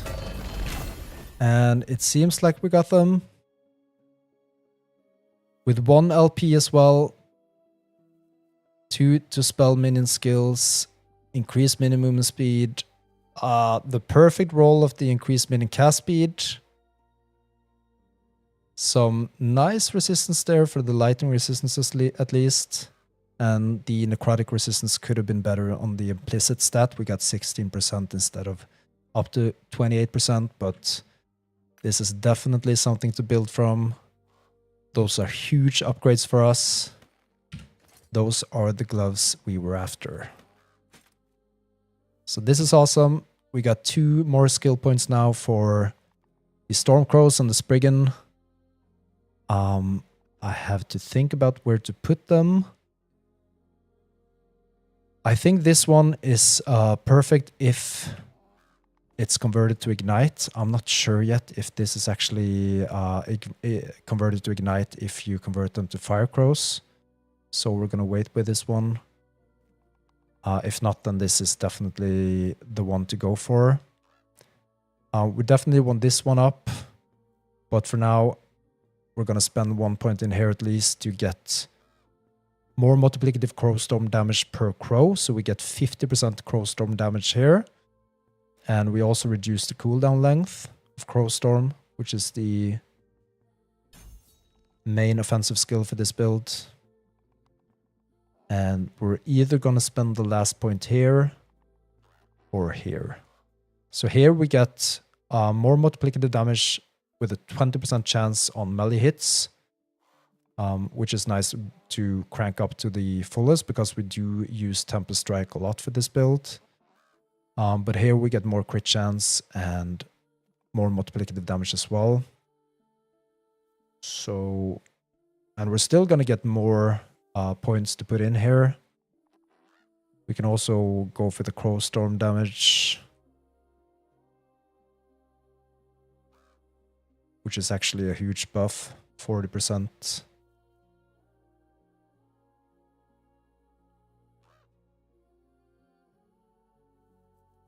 So I'm just thinking here a little bit.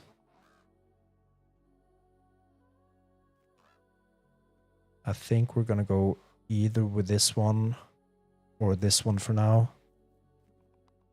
I think maybe we'll do this one because the damage is just so great and we also reduce the cooldown as well.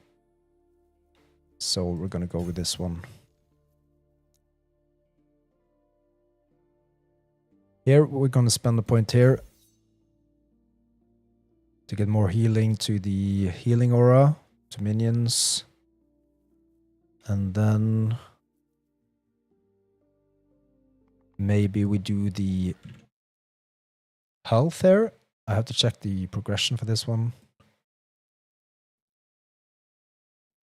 We're doing the health. We're going to spend a point here.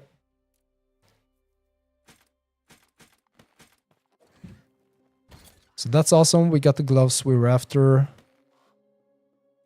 which were huge upgrades for us. So that's really awesome. So now we're actually looking for some some exalted gloves to put on the 1 LP here. So that's good. And we also... Actually, we did get this one, though. So we got a tier 7 hybrid health affix that we could slam onto there. And that is actually what we're after for a build. But we do also want the the flat health region. So for this one, we would have to seal this one and try to add the flat health region if we manage to get a 2 LP. So this is the second priority stat. So we want this one first for a tier 7 one. And obviously we want the tier 7 here as well, but getting 2 tier 7 stats is quite hard. So if we could get a tier 5 stat for this one for 2 LP gloves, then we would be in a very good position. So we might actually save these for potentially getting 2 LP on the Raven's Rise gloves. Let's check the chance there. It's 1 in 46% chance to get 2 LP for Raven's Rise. It's not the worst chance, so we might actually get that. So we're not going to spend those gloves yet. We're going to keep them, and maybe we're lucky to get another tier 7 roll there.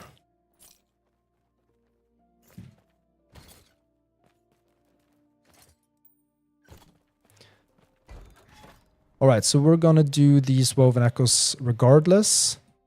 And we're going to try to get even more Raven's Rise over here. And then we're going to do the Timeline boss first.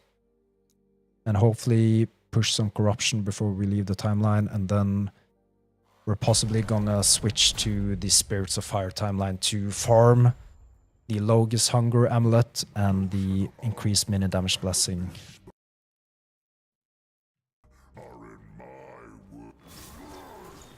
But we got the Raven's Rise gloves. That's awesome. That was our top priority at the moment. Those are awesome gloves for this build.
So we got a really good blessing that we're after, the increased health region and flat health region blessing. We're not going to get an upgrade for this for a while, I think. So we're just going to keep that one.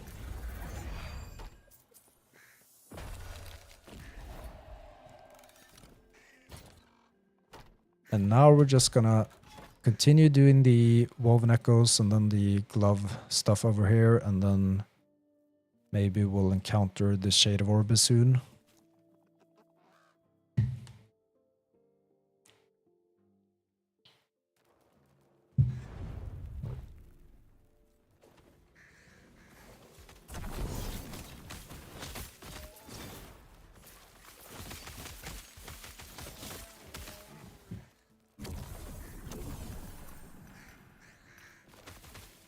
So this is the False Temple Woven Echo. You can see there's a lot of shrines in here.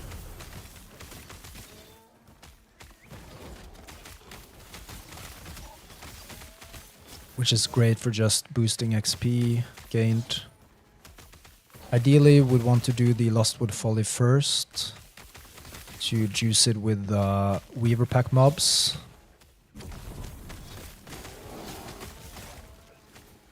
And there you have the increased experience shrine.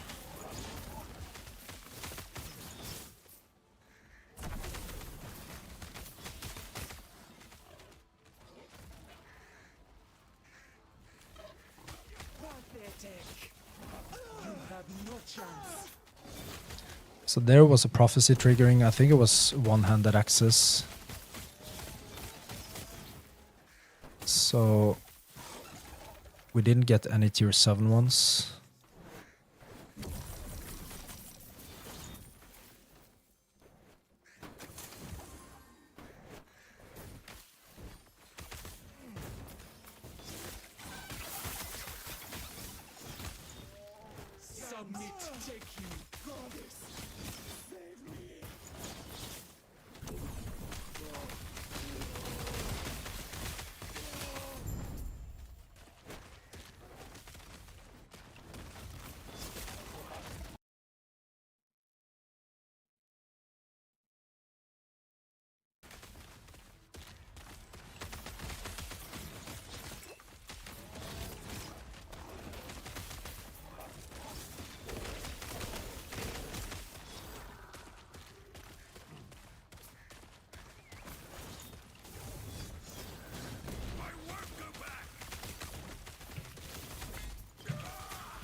And remember, we do have all of these time glass fragments as well that we haven't traded for a while, so we might actually go and trade those for something as well.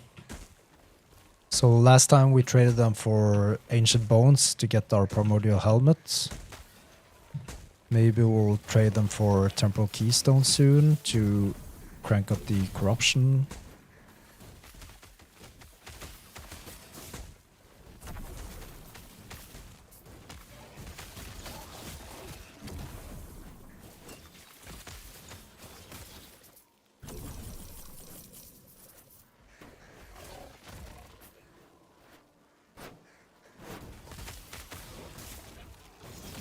So Fearless, I'm not quite sure I follow you in the chat there. You don't need gold to respec skills. But maybe, okay, so you may be talking about passive skills then.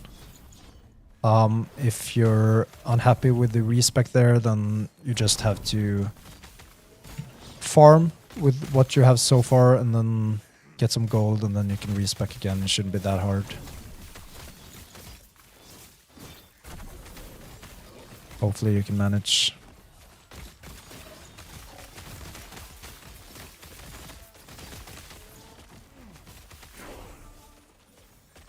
So there's level 91. We're gonna go for the threshold bonus on the Beastmaster passive node. I'll show you in a second. We just want to capitalize on the shrines we got at the moment.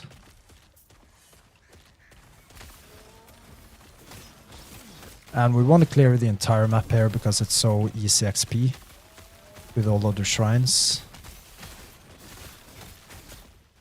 And also the Nemesis. And I don't think... Yeah, we do have one clear resolution left, I think. Yeah, we're going to put that one.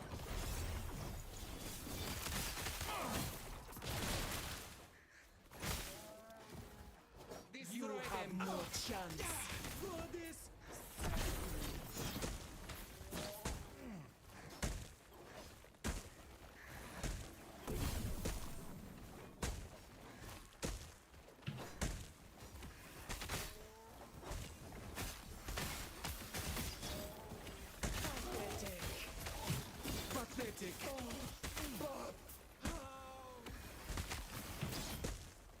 And I think that's all of it.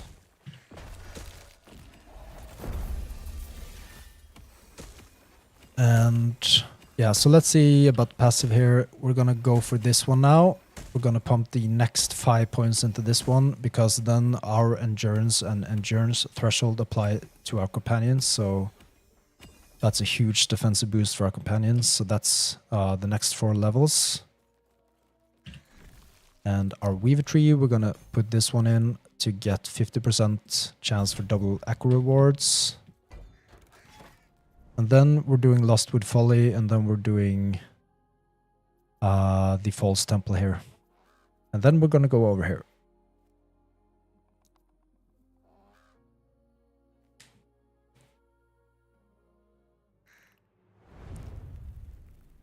So in this echo, we're gonna defeat the Fate Weavers, which roam the map. And you kind of have to look at the map because they're quite fast. So you kind of need to predict where they go. And they can hit really hard, by the way, so be a little careful.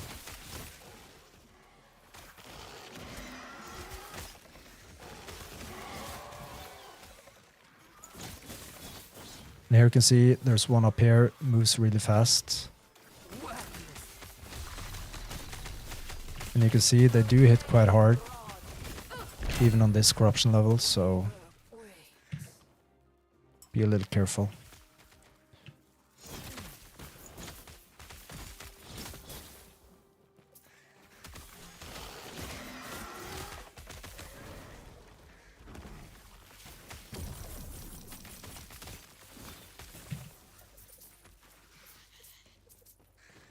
There's another one.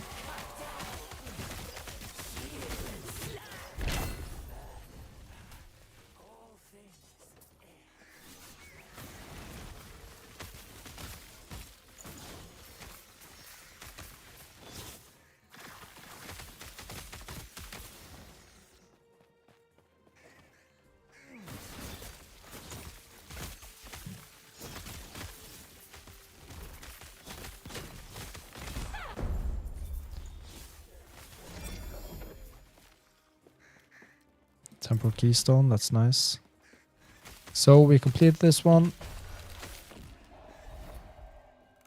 And got a Weaver Tree point. So I think we're going for... Maybe we should actually go for the imprint slot over here now. Let's go down here and take this one. I think we're kind of good for the XP farm at the moment. We could have gone for this as well, but it's only like 5% for a tome.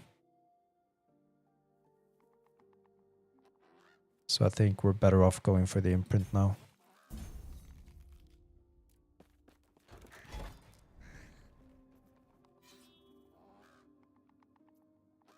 So now you see we got this unique reward here and the gloves here. We're gonna do those and then try to get this one. And then the Shade of Orbis. We just need to stack some more gazes first.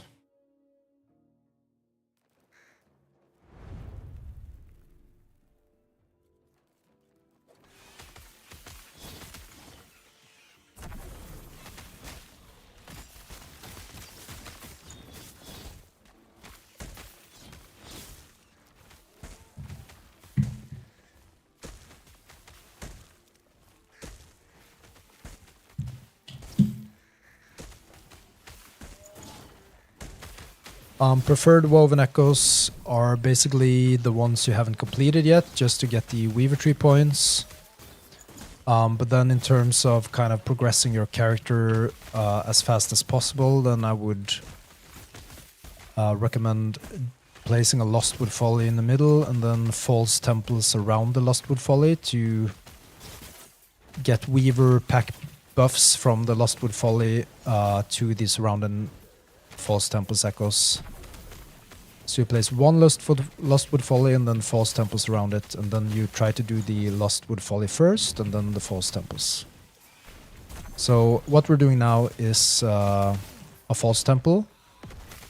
And why we want to do those False Temples buffed with the Weaver packs from Lostwood Folly is because you see there's a lot of mobs here and there's a lot of shrines as well. So you'll clear the map really fast. So you get a lot of mob pack density and you clear it really fast. And you can also get XP shrines to boost the XP even more. And it's a huge map as well, so you get a lot of XP for one run. Now we got two champion stuff going on here. So we'll be a little bit careful.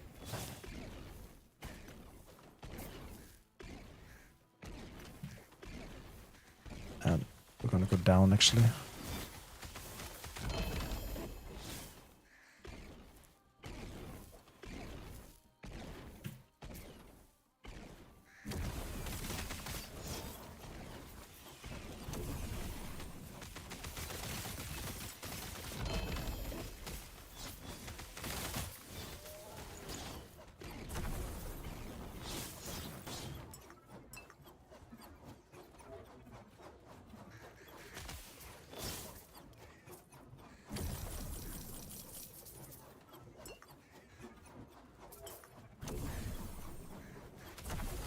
There we got the expert shrine.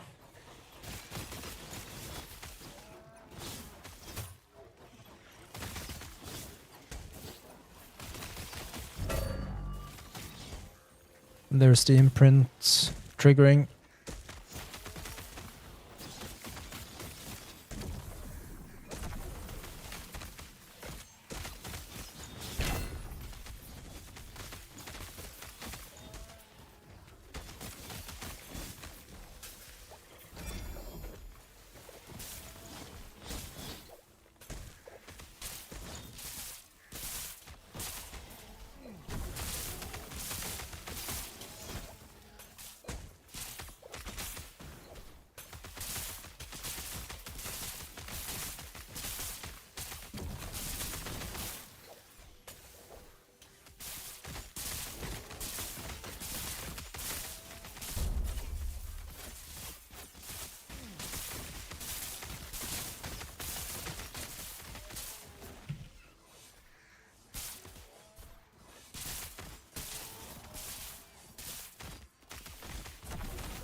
Yeah, we can empower that one.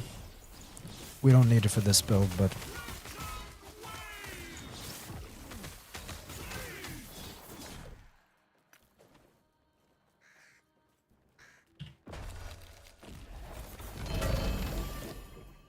and we got the Aetheris Path again. That's the boots we use for this build, which is awesome.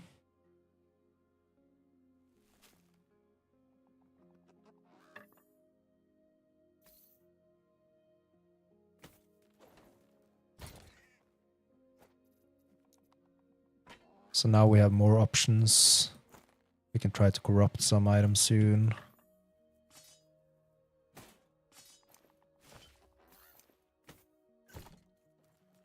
Yes. Take care.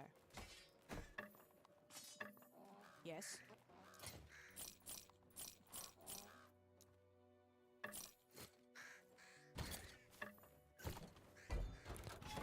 Wow, look at this. We got 3 unique glove echo rewards coming up. So we're definitely gonna do those. Maybe we get some more Raven's Rise gloves. The silence wakes.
This moment will shatter.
Strength.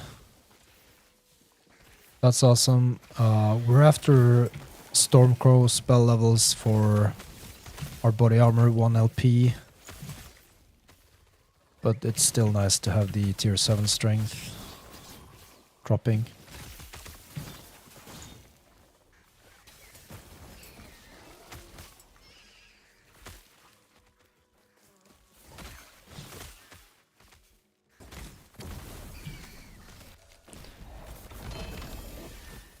No Raven's Rise this time.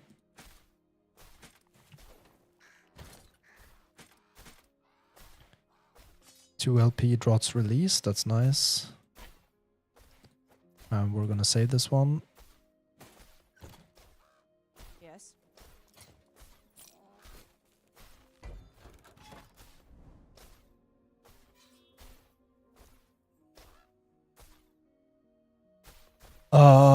No, we're not. We haven't imprinted Raven's Rise. That's our next Weaver tree node.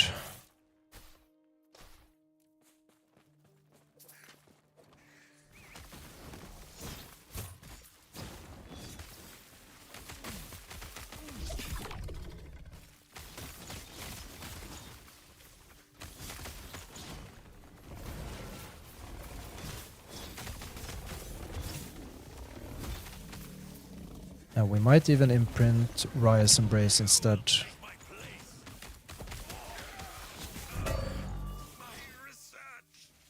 A red ring! Red ring in the house. That's pretty nice.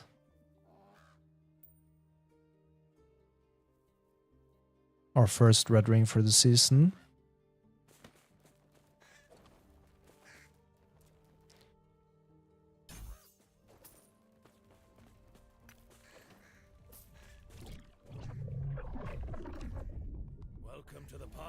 Yeah, that was a bit random.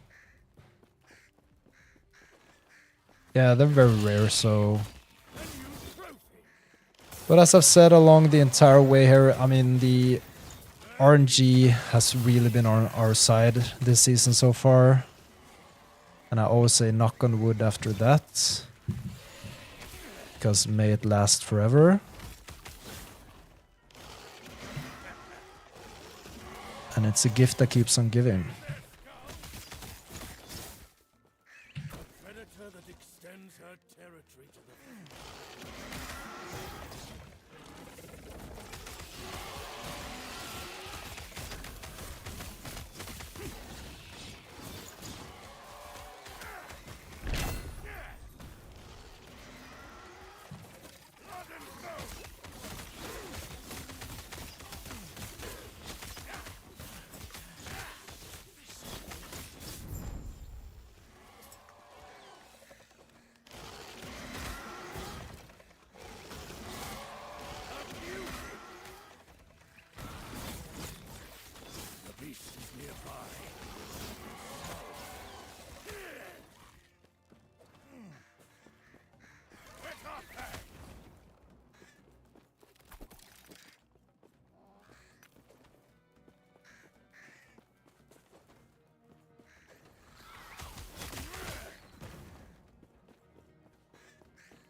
Rune of Havoc.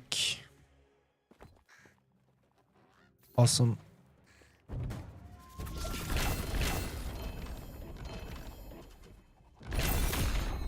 Rune of Havoc again. What's happening? So let's see what we miss here now. We got the horns, we got the fangs. We need around 5k ancient bones, and then we can buy another helmet. Until next time, traveler.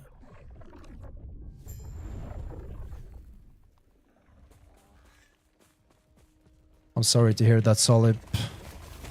You've not been lucky with the drops. Hopefully it turns soon.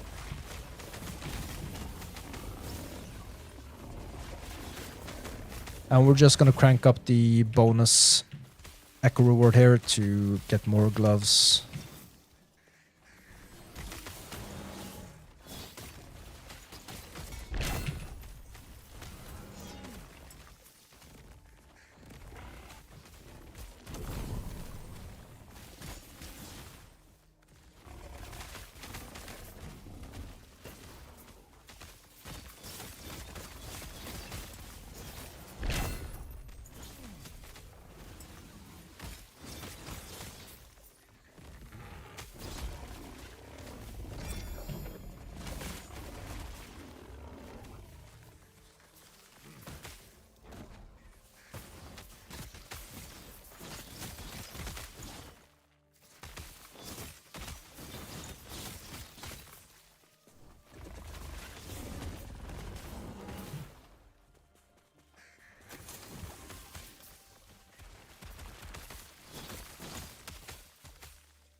So let's see here.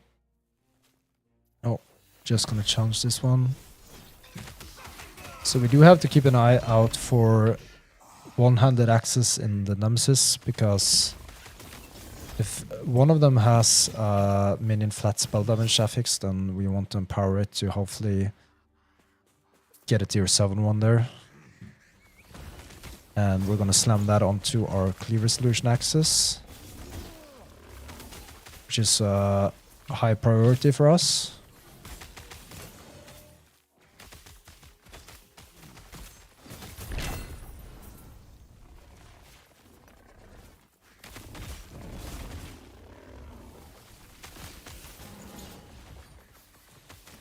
All right.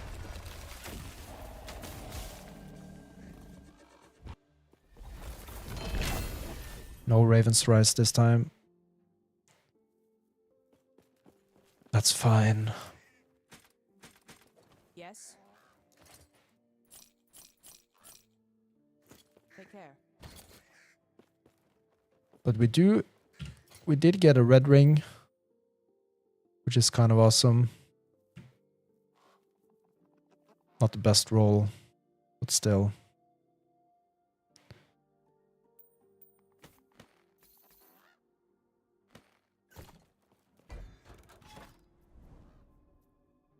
Now we're doing this one. Then I think we might spend 1 or 2 temporal keystones to get to the boss soon. But we still need the Shade of Orbis to appear soon, so I guess it will pop up down here. So maybe we'll just do those echoes. And then we're going to crank up the corruption there and use the catch-up mechanics on the Spears of Fire timeline. And then try to farm the increased minion damage blessing. And also the Logi's Hunger Amulet, which is really nice for this build and is what we're using until we get Nihilist from Abrath.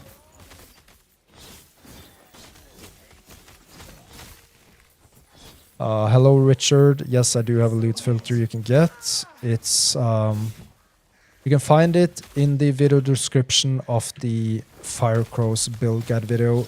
The easiest way to find that build guide video is to scroll a bit down on my channel page until you get to the last Epoch build guides, and you can find it in there, and it's in the video description. I've done some changes to the loot filter that I will update after this stream, so make sure to check in sometimes later for that one as well.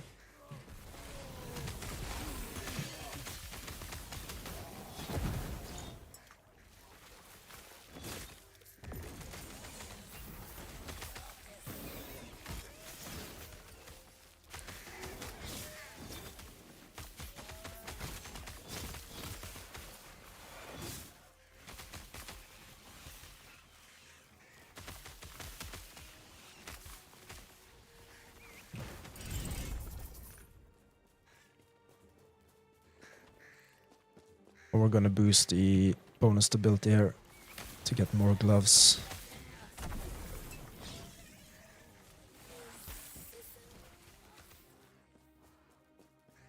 Disarm it.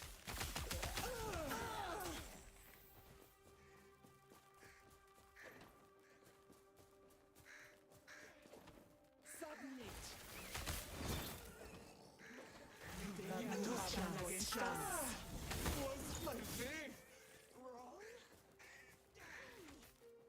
Pathetic. Goddess, save me. So we cannot boost it further? There's no way of boosting the bonus further than this? Because we've cleared the entire echo, right? That's a bummer.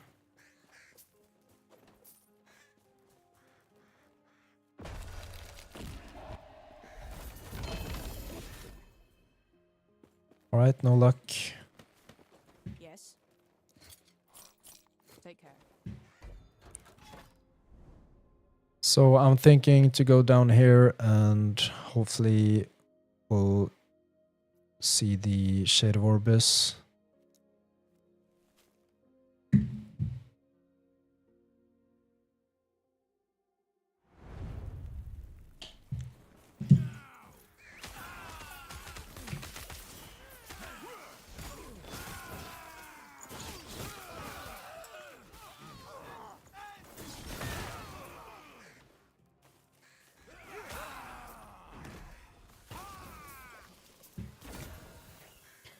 I don't think we have anything to put in here. No. We're just gonna empower that one. See what it gets.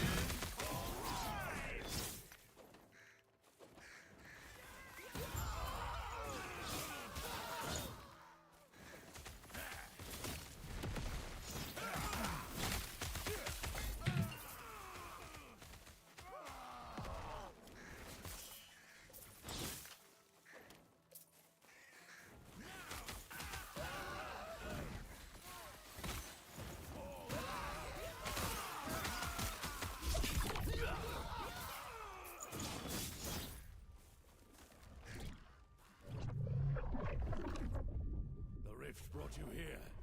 Good.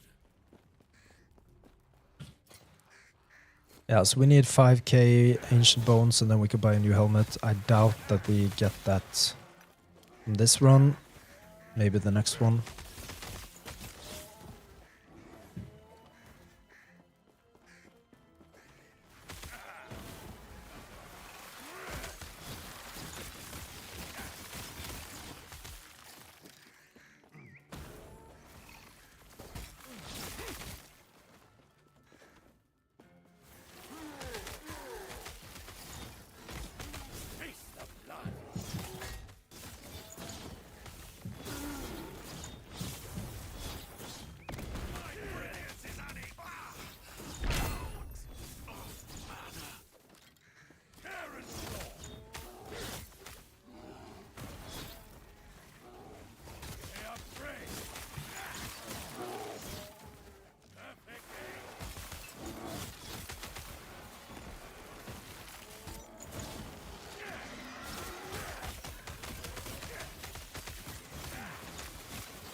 Actually, we're going down here. I think the chest is here.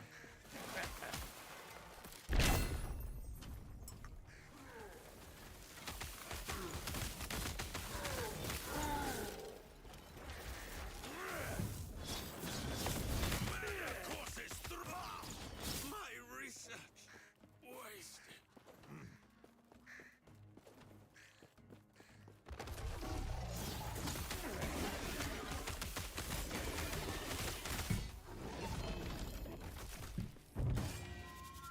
And we're gonna go with fangs.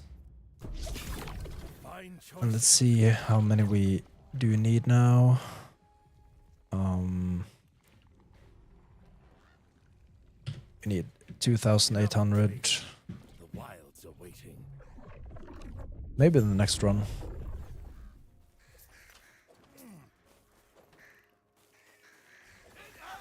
And hopefully we can get at least 1 LP on the next helmet. That would be awesome. And then we're gonna craft a tier 7 strength onto it.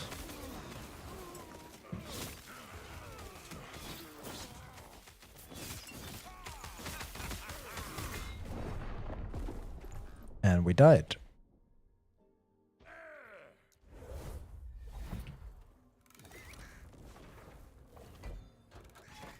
Luckily it wasn't a glove reward at least. We're gonna go this way then. Yeah, gonna go this one.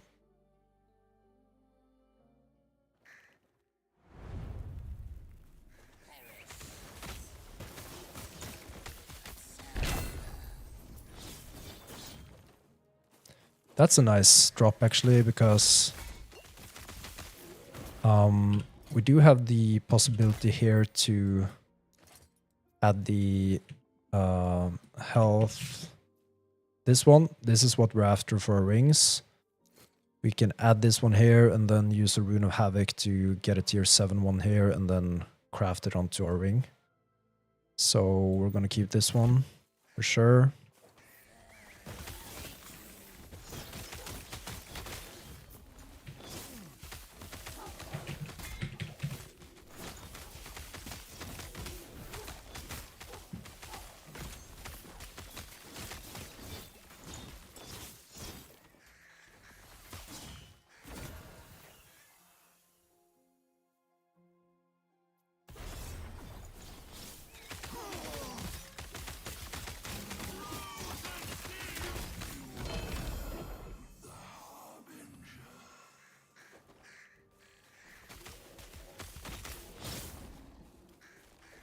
And this build would be much stronger and will be much stronger once they fix that swipe only triggers the companion ability on one of the swipes. So every other swipe, it doesn't trigger the companion ability anymore.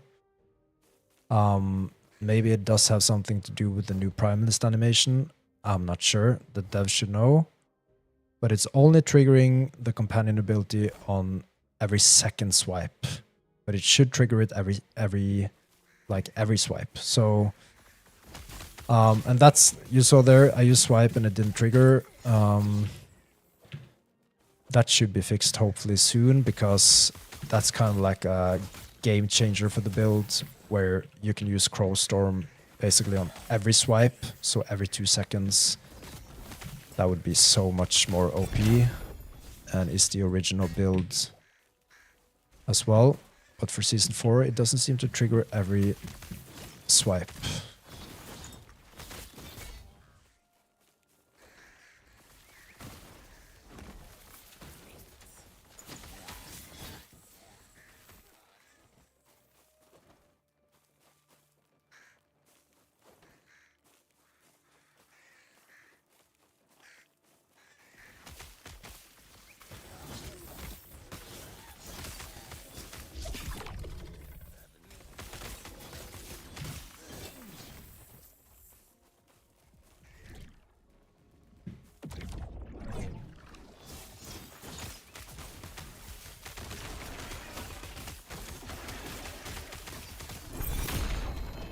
Rune of Havoc, Rune of Redemption. That's sweet.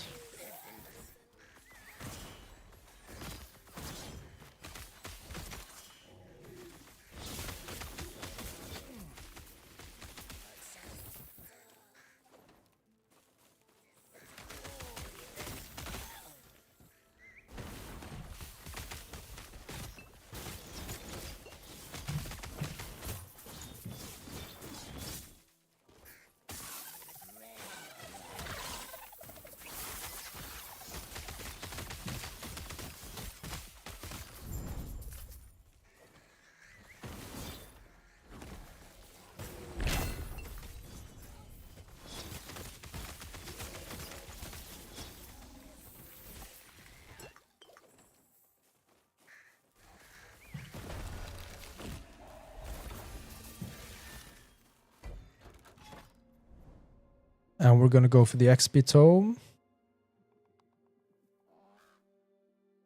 And I'm just gonna order a pizza first. So we have that kind of stuff going as well.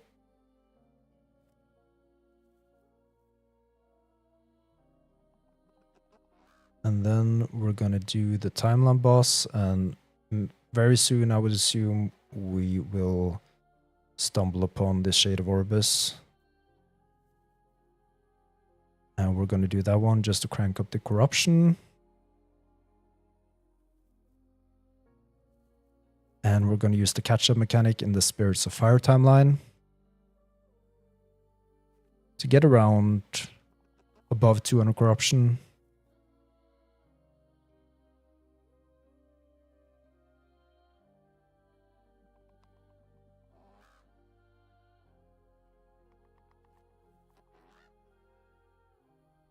And we'll start that in a couple of seconds.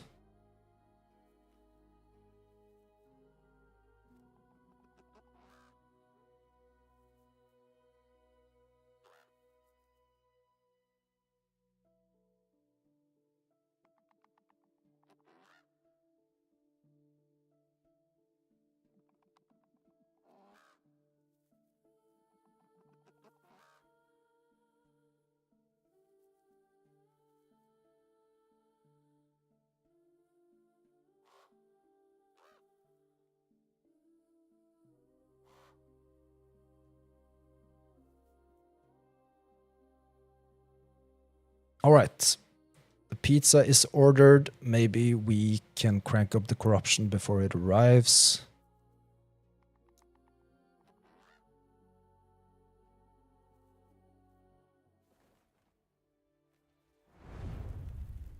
Your echo will break.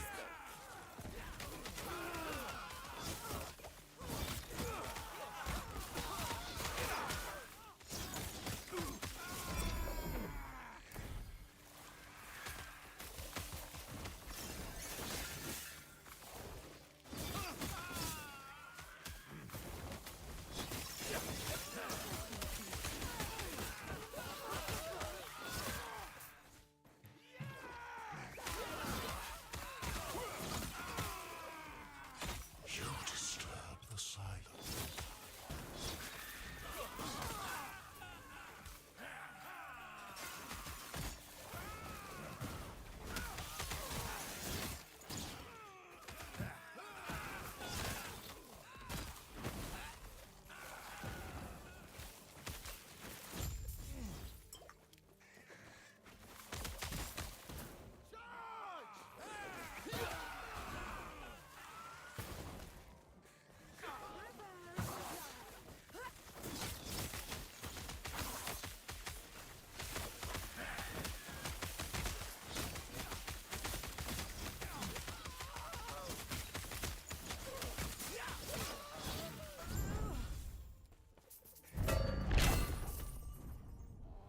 What the hell?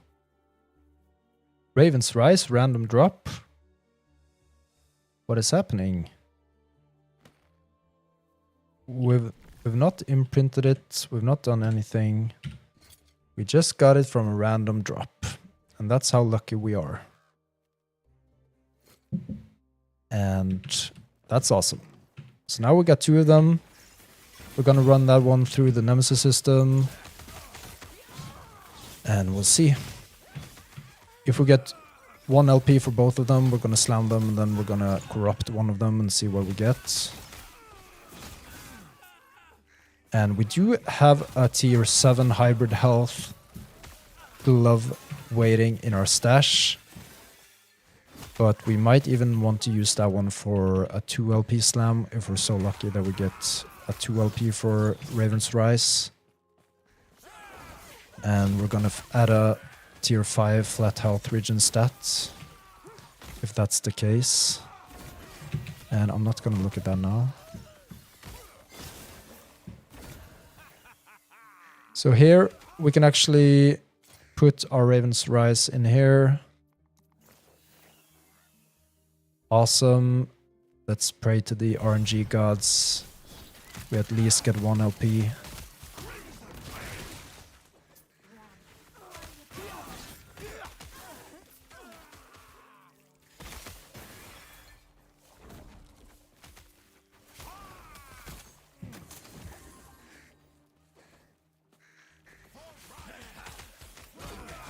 And we're definitely not gonna imprint Raven's Rise when we get the next Weaver point. We're gonna imprint Rise Embrace. And after we've done the Spirits of Fire timeline, we might do some Blessing farming, and then we're gonna target farm the Formosa's timeline to get unique body armor rewards for Echoes, and then hopefully we can get a Rise Embrace with some LP on it, and then we're gonna slam a tier 7 Summon Stormcrow skill levels onto it. And then we should be in a really good spot. So many bones. What must tell me what sort of beast dwell in your time? Elden free!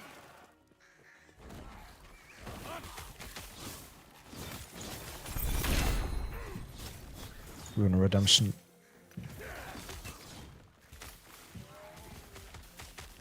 My fur is sadly getting closer.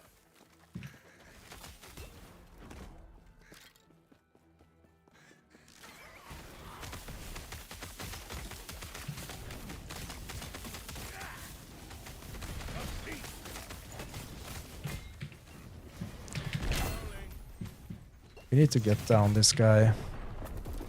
If not, we'll die.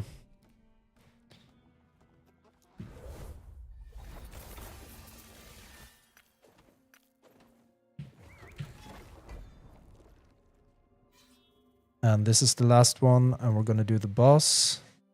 And hopefully the Shade of Orbis will occur soon.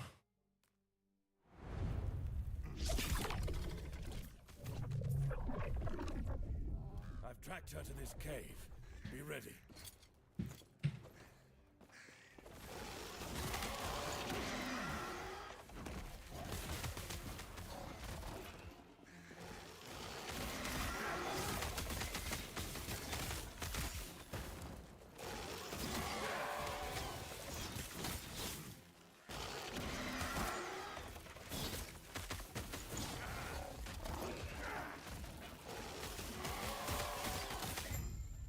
Now, once they fix this swipe bug, then it will be so much more fun to play this.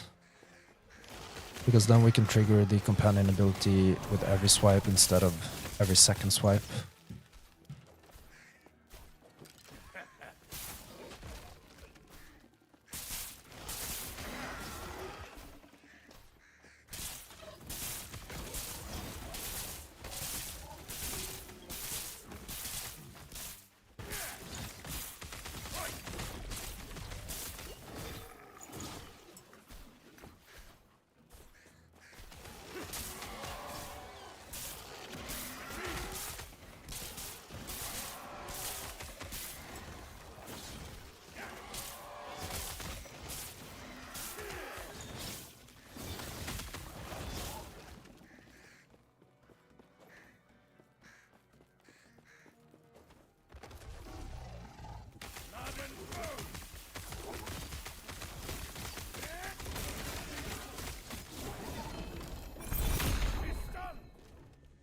Carrion of Creation. Gonna do Fangs. Fine choice. And we do have enough for a new helmet, so let's buy one. Hopefully we can get some LP. Alright. No LP. High roll. It's a very high roll. Apart from the increased attack speed, yeah, that's also pretty decent. The implicit roll is decent. Almost 10% maximum health gain as endurance threshold. So we're gonna run that one through the Nemesis system. So at least the roll was pretty good. Go to waste.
And we've met the max bonus ability.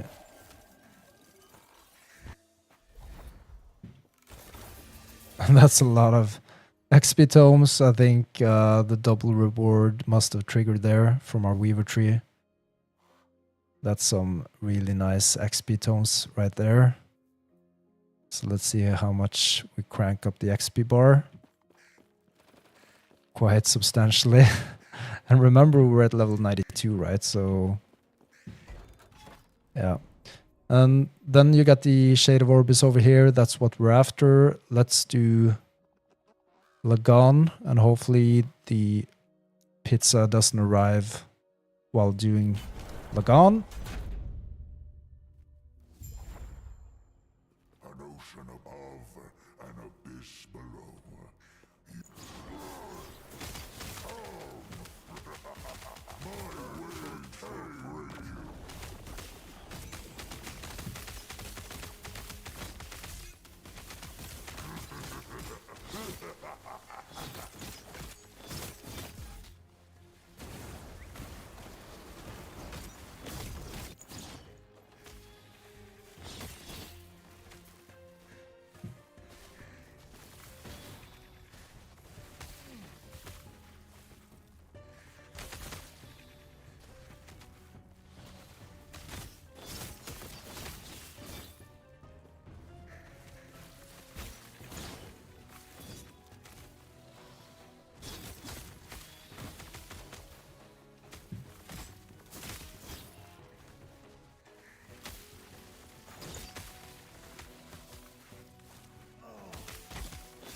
Is a drop in my ocean.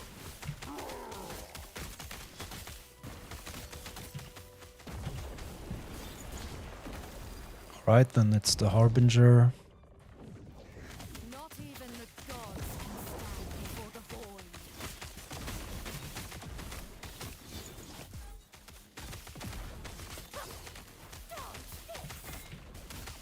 Flames of darkness.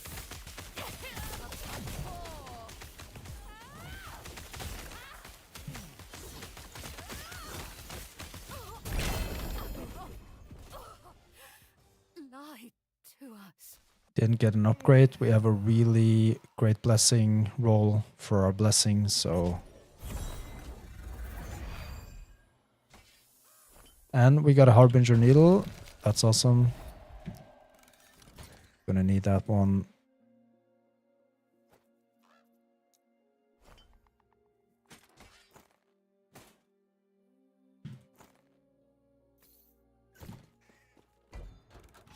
So now the plan is to go over here to the Shade of Orbis, crank up the corruption there, and then switch to the Spirits of Fire timeline, use the catch-up mechanic for corruption, farm the blessing, and get the Logis Hunger Amulet.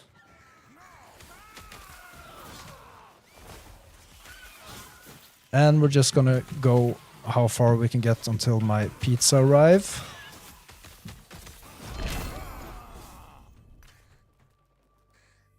And I don't think I'll do the Shade of Orbis before the pizza arrives, because I don't want to leave in the middle of that fight. Oh my lord. We got a flat health region, which is what we're after. If the physical resistance would have been a hybrid health, then that would be so insane, because that's kind of the combo we're after for 2LP.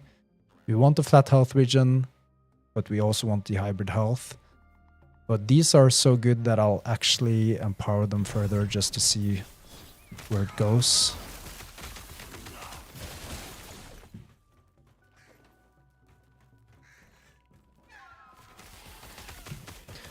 Yeah, I think the Harbinger needle drop chance is higher the more corruption you have, so I think that explains why you don't get many before a certain corruption level.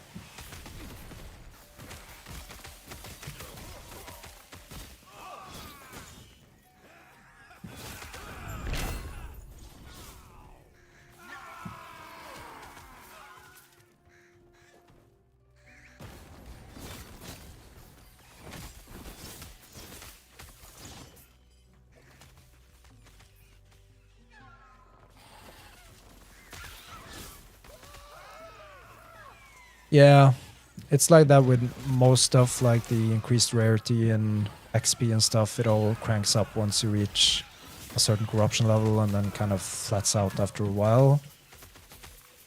But you just have to kind of get that corruption level up to a decent level, and then it kind of compounds from there.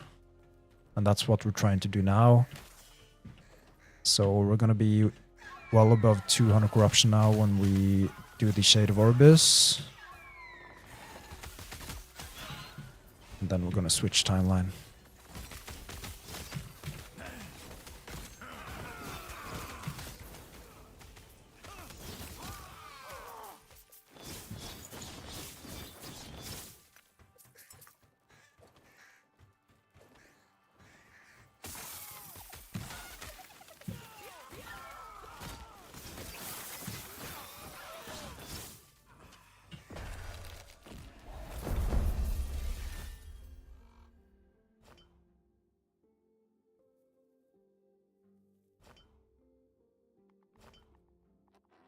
Got some idols here.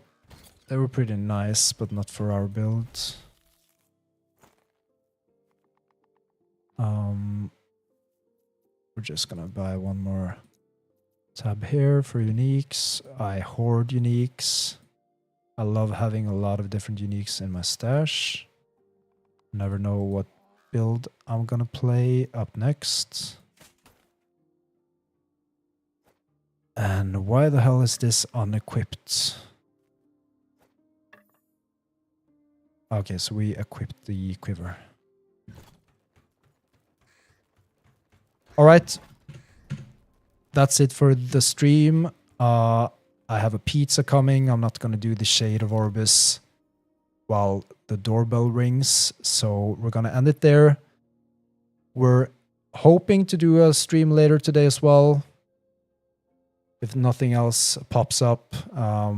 Until then, thank you for joining. If you enjoyed the stream, consider hitting the like and subscribe buttons. And we're going to go farm the Spirits of Fire timeline in the next stream.